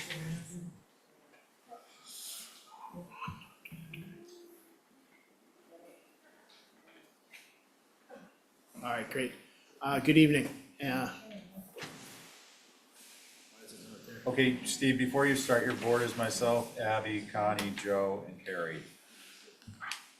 Val is recused. Steve is caretaker.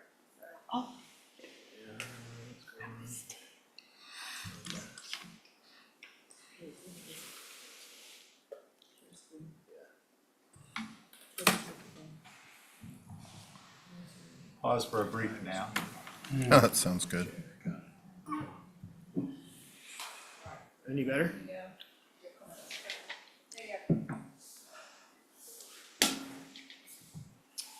Good evening, board. Thanks for your patience. Sorry for the technical difficulties. We presented this project last, quite some time ago.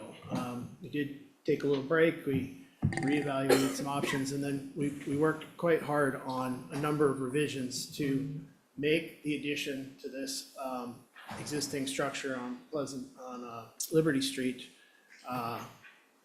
A lot of things that we had talked about, which was smaller. We did manage to cut out 17 feet of length in footprint and about 324 square feet of ground coverage at the first floor plan. So we did reduce this in size and scale. But specifically, there was a lot of focus to what is truly visible on this property. And I'm starting you off with this perspective that we prepared as viewed from Liberty Street. And the photo, I tried to sync the shot that we took in the computer alongside the photograph that you have there to demonstrate that at about 81 feet back from Liberty Street, we will in fact see this garage with a second half story above it. We feel that the height is subordinate to the main house. 20 Liberty is kind of unique, even in town, where some of the older things don't necessarily comply with the guidelines, so to speak. The ridge on this house is 35 feet, and what we've proposed in the back for the addition is 26 feet. So we're a full 9 feet shorter than that. And that is an effort to be subordinate with our massing. At the same time, I'm trying to balance taking an approach to be respectful to some of the features that are on the house. And so that's why in the Liberty Street elevation, I've opted to have a small gable dormer forward, taking care to have the trim details and the roof pitches match what really is quite a steep pitch on this existing roof line. So that was just some of the inspiration for why we did what we did in this round of revisions. You'll note that as viewed from Liberty Street, there is plain visibility down the length of the driveway to the garage door, not unlike the garage door that faces up Liberty today in the existing garage. And so we're very much upfront in understanding that this is plainly visible from Liberty Street and would look as such. Further to the comments that we received about trying to reduce the size and the mass of this and have it more closely follow the guidelines and be subordinate to the historic elevation, we can see that we have taken steps along this west elevation, which this elevation in particular, probably not really visible from any traveled way, but nonetheless speaks to the parts, sets up the design for parts that are visible from other views. That this steps down, practices story and a half massing, even the story and a half masses step down again as we sort of work towards the extent of the design. On the north elevation, which I'm showing you now, this is the rear of the property. This would be a view as viewed from the Coffin Street School. I prepared this view and some perspectives that I'll share with you of what this looks like from Winter Street and the Coffin Street, the Coffin Street School. It seems like we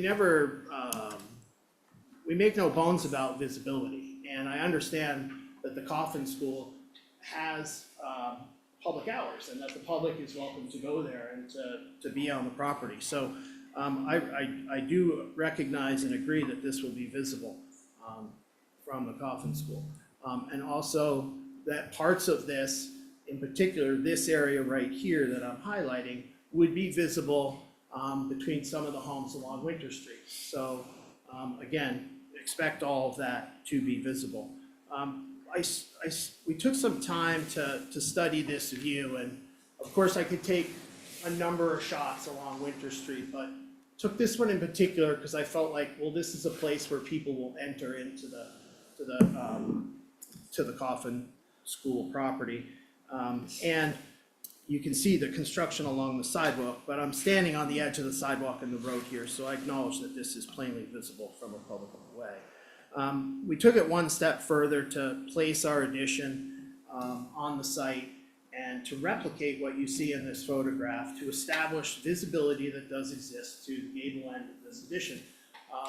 There are a number of trees planted in this area, some of which are on our own property, none of which we intend to disturb, that would screen some of these views. Furthermore, this is another view from standing at the fence of the Coffin School and looking kind of down the adjacent neighboring house. They have a picket fence line, and then you see this taller 6-foot fence line in the background, a fence that exists today, sitting on top of a retaining wall that exists today. So just another perspective view for there. And this one I've also provided really as a courtesy to our neighbor, just to help them see that, again, we acknowledge that the back of this addition is here. You know, I think as a standalone, the addition complies with guidelines. It doesn't look like anything we haven't seen before.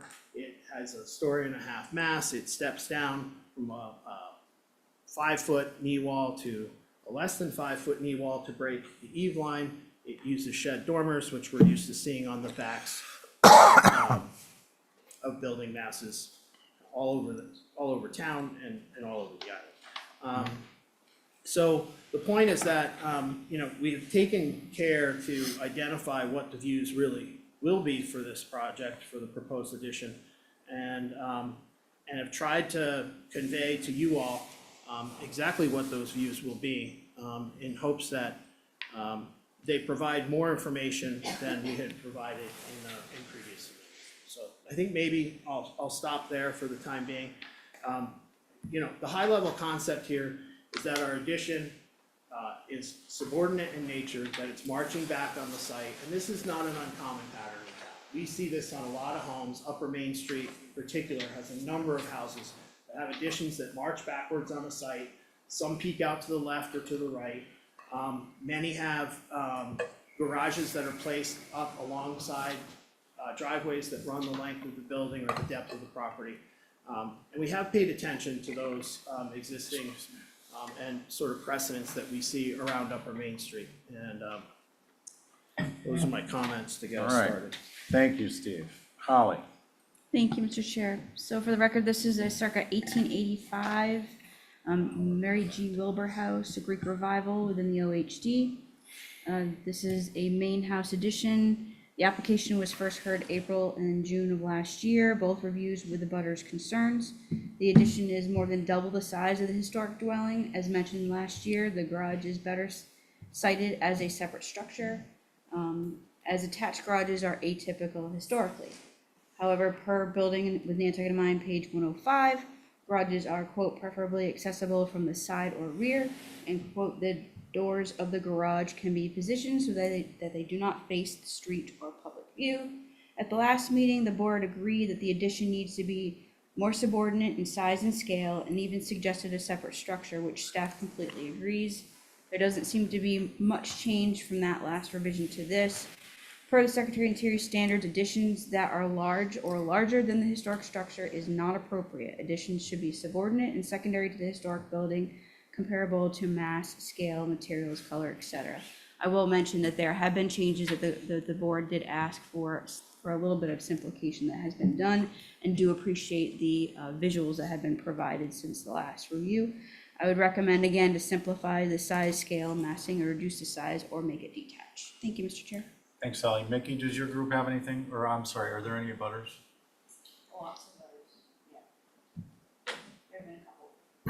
There's nobody with their hands raised at the moment. Okay. Mickey, Yes. you guys anything to add? Yeah, we do. So Holly already mentioned the fact that this is, you know, at the last submission, the board had strong, you know, there's a, in quotes, a strong consensus that the design needs to be more compatible with the historic context and proportions of the original house.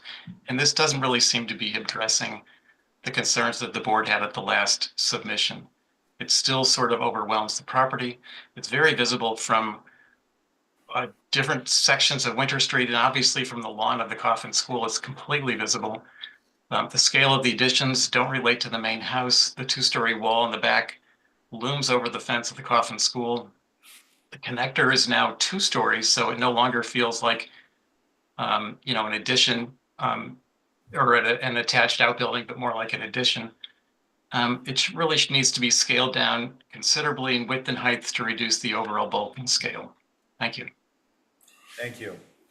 Okay, again, it is myself, Abby, Connie, Joe, and Carrie who'd like to begin. I'll go. Carrie. I appreciate the effort to get it to be subordinate, but I think it's lacking in simplicity. You've got a lot of dormers and little shed roofs and pieces that don't relate back to the simple sort of Victorian style of architecture. And I think that's what's overwhelming it and making it feel larger than it is. I kind of think a really simple barn structure, really simple. You won't get a lot of windows on the end wall, on the side walls, if you are sort of true to the simplicity of what's there and what you're trying to add, a garage and a family room. And but I just think that it's just not jiving with the existing building. I think, you know, you're getting there on the scale of it, but because of all the things, it's missing. That's all I have right now. Okay, thanks, Joe. I appreciate your presentation organizationally, because I can scroll from page to page and get a lot more information than other applications, so it's super helpful. I would say that, you know, from Liberty Street, the photographs and the perspective, they indicate an addition that is much smaller than it actually looks like in footprint. As you know, so in footprint, when I see that, I think lots of really, that's a substantial addition relative to the existing structure. And then when you look at the scale of the existing structure and the height, you do a 180 in your head. I do feel like there's some hierarchy, especially when viewed down the driveway and when you look at it from the other side, which is greatly screened by the privet and so forth. Obviously from the Coffin School, that perspective changes, and from Winter Street, it changes a little bit. But you know, there are a lot of these views between properties to the additions to the backs of houses, and you can stand there and look as you're walking through town and you wonder, are they connected? Is that part of the same property? And I feel like there's a little bit of that going on here. You know, to your benefit in a way, like the perspective down the driveway, for instance, if the garage or the barn, whatever form that takes, if it wasn't connected to the house, it wouldn't look any different. And I think we might have talked about that at one point, that if you had a structure separate from the house, that the perspective is going to make it feel as if it's attached anyway. So, I mean, I think that from the Liberty Street side, when I go back and look at what you had previously, which I think one of them actually was more of a simple barn, simple gable form, I feel like this is moving in the right direction with that central steep pitched gable dormer centered over the garage door. It's, you know, it's an attached garage, which you don't see garages a lot in town to begin with. If you do see them, they tend to be single story and detached. So this is an attached garage, so it's a little bit of a programmatic anomaly, we'll say, but I feel like this is the most successful iteration of that. You know, the visibility from, it's very interesting that fence exists on the Coffin School property and that retaining wall.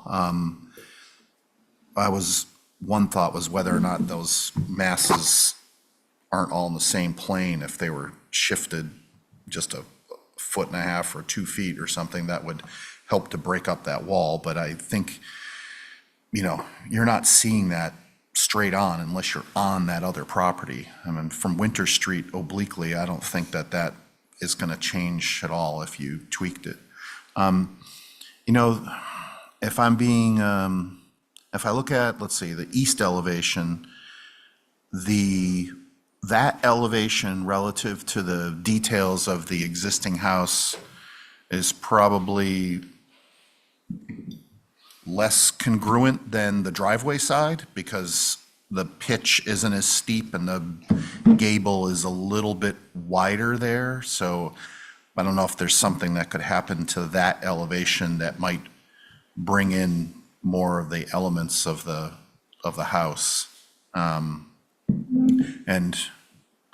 this is just a graphic comment, like when I look at the east elevation and you have just the additions rendered but not the house, I don't know if that helps or not, because it's sort of puts a spotlight on it. Like you're never gonna, I understand it from a construction drawing perspective and you're making a distinction between old and new, but it's not really how you'll ever perceive it once it all weathers out.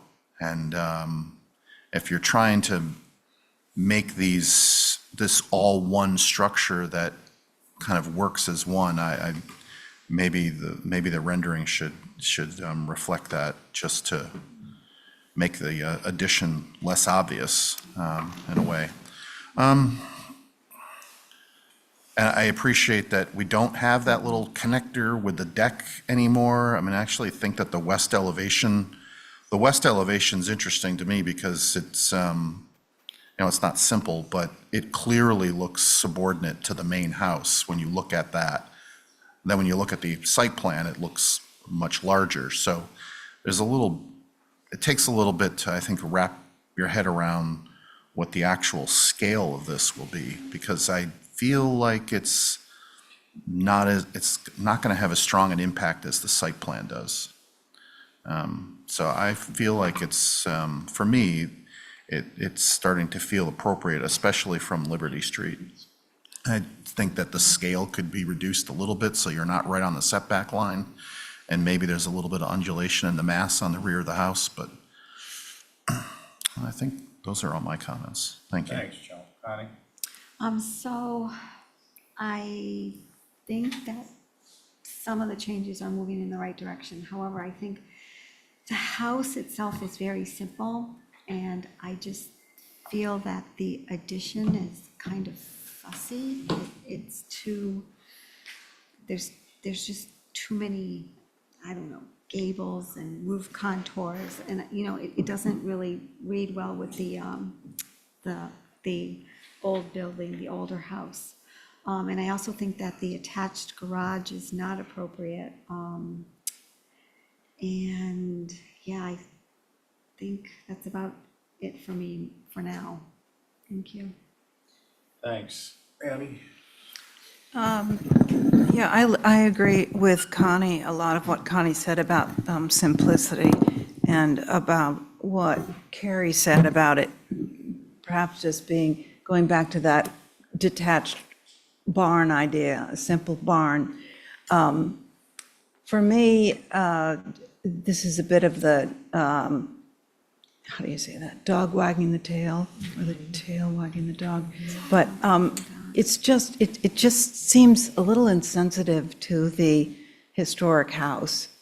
And the back goes right up to the coffin school on that, I guess it's the south side, maybe.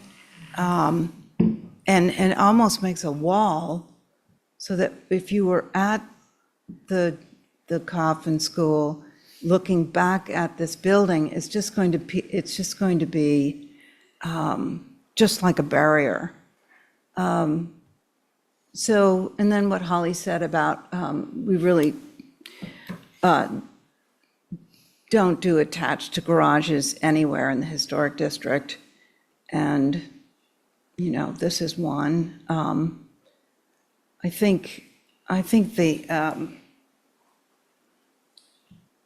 from the east elevation, which I think is Winter Street,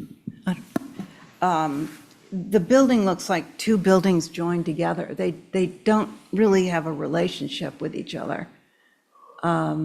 And I think that's true of the driveway side as well. I think overall, it's just, the site has been overdeveloped, and there's not a lot of breathing room there. So I don't see a big change from the last iteration. Thank you. Thanks, Abby. Let's see, so, Stephen, I don't know, let's take a look at this. I think, appreciate the modifications from Liberty Street. I think that the addition on that side is, it presents appropriately. I think that it would be helpful if the dormer that faces Liberty, given comments that have been made tonight, were more limited and set further back. Not the dormer of the garage, but the dormer of the rest of the new addition as viewed from Liberty. To simplify the roof plane that you would see from Liberty would probably be beneficial. I think let's see, the west elevation, that dormer that you see just past the garage dormer, which faces Liberty, is the one I'm speaking of. The one that faces west, you're not going to see much, as you won't see that covered porch. I think in total, they complicate the simplicated nature of the existing structure, but again, they're not going to be visible, so it's not a concern. There's a lot of stuff downtown I'm seeing that is not visible that I'm shocked that is there, but this isn't that. It's just that it's not visible, so the fact that it's not as simple isn't a concern for me. The north elevation I'll speak to when we look at the locust plan. I think the east elevation, you know, a lot of this we're not going to see, but given the angle from Liberty, and you're not going to see any of this directly from Winter. But I don't know, I think there's a spot back there for a turret to be incorporated and start to make this look like what's there. I think that's going to help you. And I mean that. I think on the, I think you could modify the east elevation to look, have some type of a turret element that would be similar. I don't know if it's on the second, you know, above the covered porch as part of that element, and it's only a one-story, second story, or if it's to grade level, but none of that's uncommon. The bigger thing I guess I want to speak to at this point, because I got a feeling we're going to see this again, is I want to look at the locust plan, please. Can we zoom in on that, please? Oh, mister? Locust or sites? The locust. Yeah. You know, my first, you know, I was listening to other comments about how the property line is, the lot line is crowded, and I agreed, but then I started looking at the locust plan, and it's pretty common there. I mean, the coffin school goes right up to the lot behind it. The lot behind it goes right up to the coffin school. I don't know if you can spit between those two buildings and have it clear it. 6 and 8 Winter are, you know, on the lot line with 20 Liberty, and you can just go around the neighborhood and repeat the same type of comments. So that is less of a concern for me, to the extent that the second floor, can we go back now to the south, or the south, which is the back.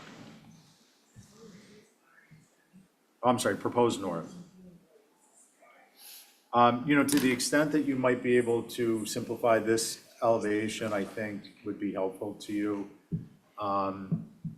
And also perhaps lowering the top plate. Anything you can do to make this, to diminish the presentation of the size of this mass. Noting that it is not going to be directly visible from Winter Street as we see it. It's going to be at an oblique angle. There is plant material there, and there is a strong precedent in the area for structures to be on the lot line, if not close to them, and this is not on the lot line, it's just close to it. So, Could I just add something? as long as it's not a refute type of thing, 'cause I don't think wanna I know get what it Abby's back going to in- ask. It's the south elevation. It's mislabeled. Okay. Sorry, Abby, if I cut you off, but I heard the same thing.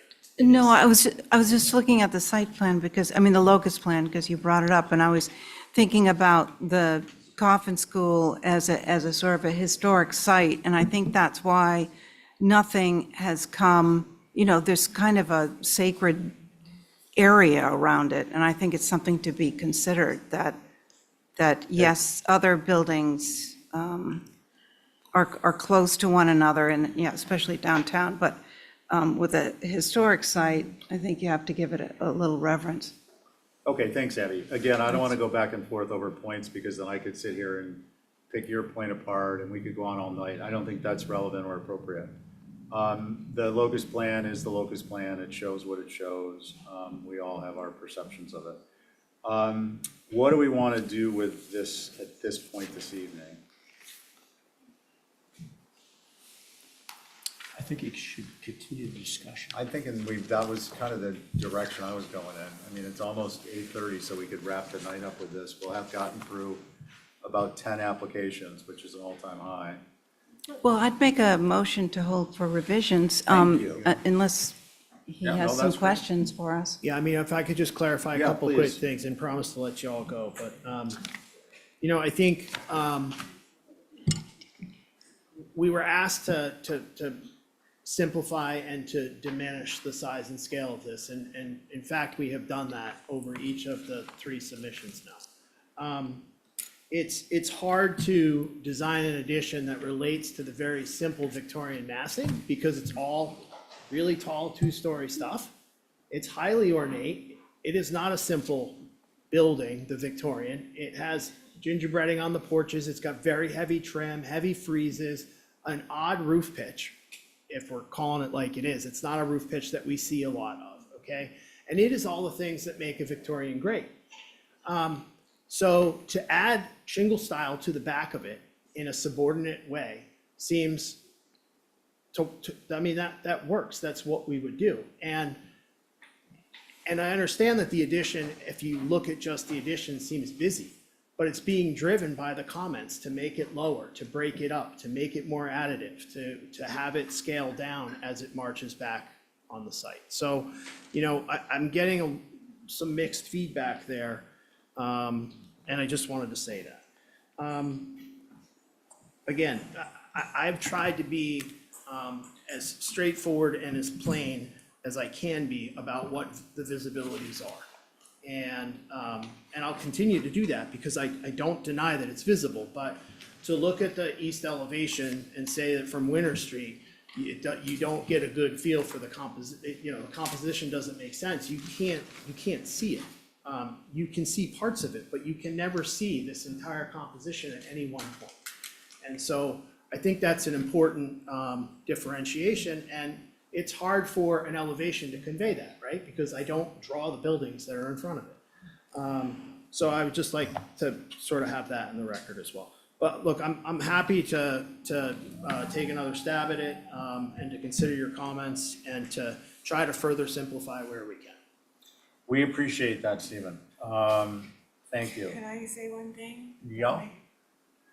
I would just try to look at simple barn shapes on Nantucket, and also the width of that piece is not doing you any favors with the roof pitch. Because the roof pitch can be higher if the thing was narrower with less dormers. That's just instinct saying that. The connector to the barn, I think, can have a dormer or 2. But I think that barn needs to read as a barn so you can get some mass, but not have it read so busy and sort of counter to the beautiful simplicity of the existing structure. Yeah, I just want to clarify, I mean, Steve, there are ornate details, obviously, on the Victorian, but the massing is relatively simple. Totally agree. So, and that's, I mean, I think just to clarify, I think that's what we're talking about is the simple massing as a group. With that said, Abby had made a motion to hold for revisions. All in favor, say aye. Aye. Any opposed? Okay, so we have that. Thank We you all. are done for the evening. We are cooked, put a pin in it. Bear with me a moment more. Tricky. Kathy, do you recall, is the March 11th minutes, does that have Pops Lane? I think that's the one I commented on. Right, and that's the one I sent out to be amended. Yeah, I think that needs some work, Bill. You want it to be, okay. Yeah, I Discuss would that ask, with the other director then, because that's. if you the- would resend it, and I will ask, guys, for your full attention, please. If you are sitting on Pops Lane, you should be reviewing the March 11th meeting minutes that will be going out. So you want me to resend them? I sent them last week. Yeah, let's do that. Send it again to all of you. Yeah, and if you sat on it, to make sure that your comments are reflected. If they are, great. If they aren't, please follow up so that they can be incorporated. It's very likely that we need an accurate record in the minutes for future use. And that would be the same for this evening's. Would you approve March 4th and April 1st? I am going to go to that next. Perfect. So can I get a motion to approve the March 4th and April 1st minutes? So moved. Regular board, all in favor, say aye. Aye. Opposed? I'm going to be a no. Haven't reviewed I it. didn't look at them, so, what do you call it? You're gonna Abstain. abstain. Okay, so 1 no and 1 abstention. Review minutes of January 21st, the March 11th will be coming out. Our next meeting is May 6th. Town meeting is Saturday at 8:30 a.m. Please go and do your civic duty. Can I get a motion to adjourn? Motion to adjourn. Oh, thank you. All in favor, say aye. Aye. All right, thank you, everyone. I watched the video and made my own minutes. Oh, Made your own good. minutes? For Pops, yeah. For you? Well, I wanted to make sure that I was not losing my Night, night, marbles. Angus. Yeah, no, I'm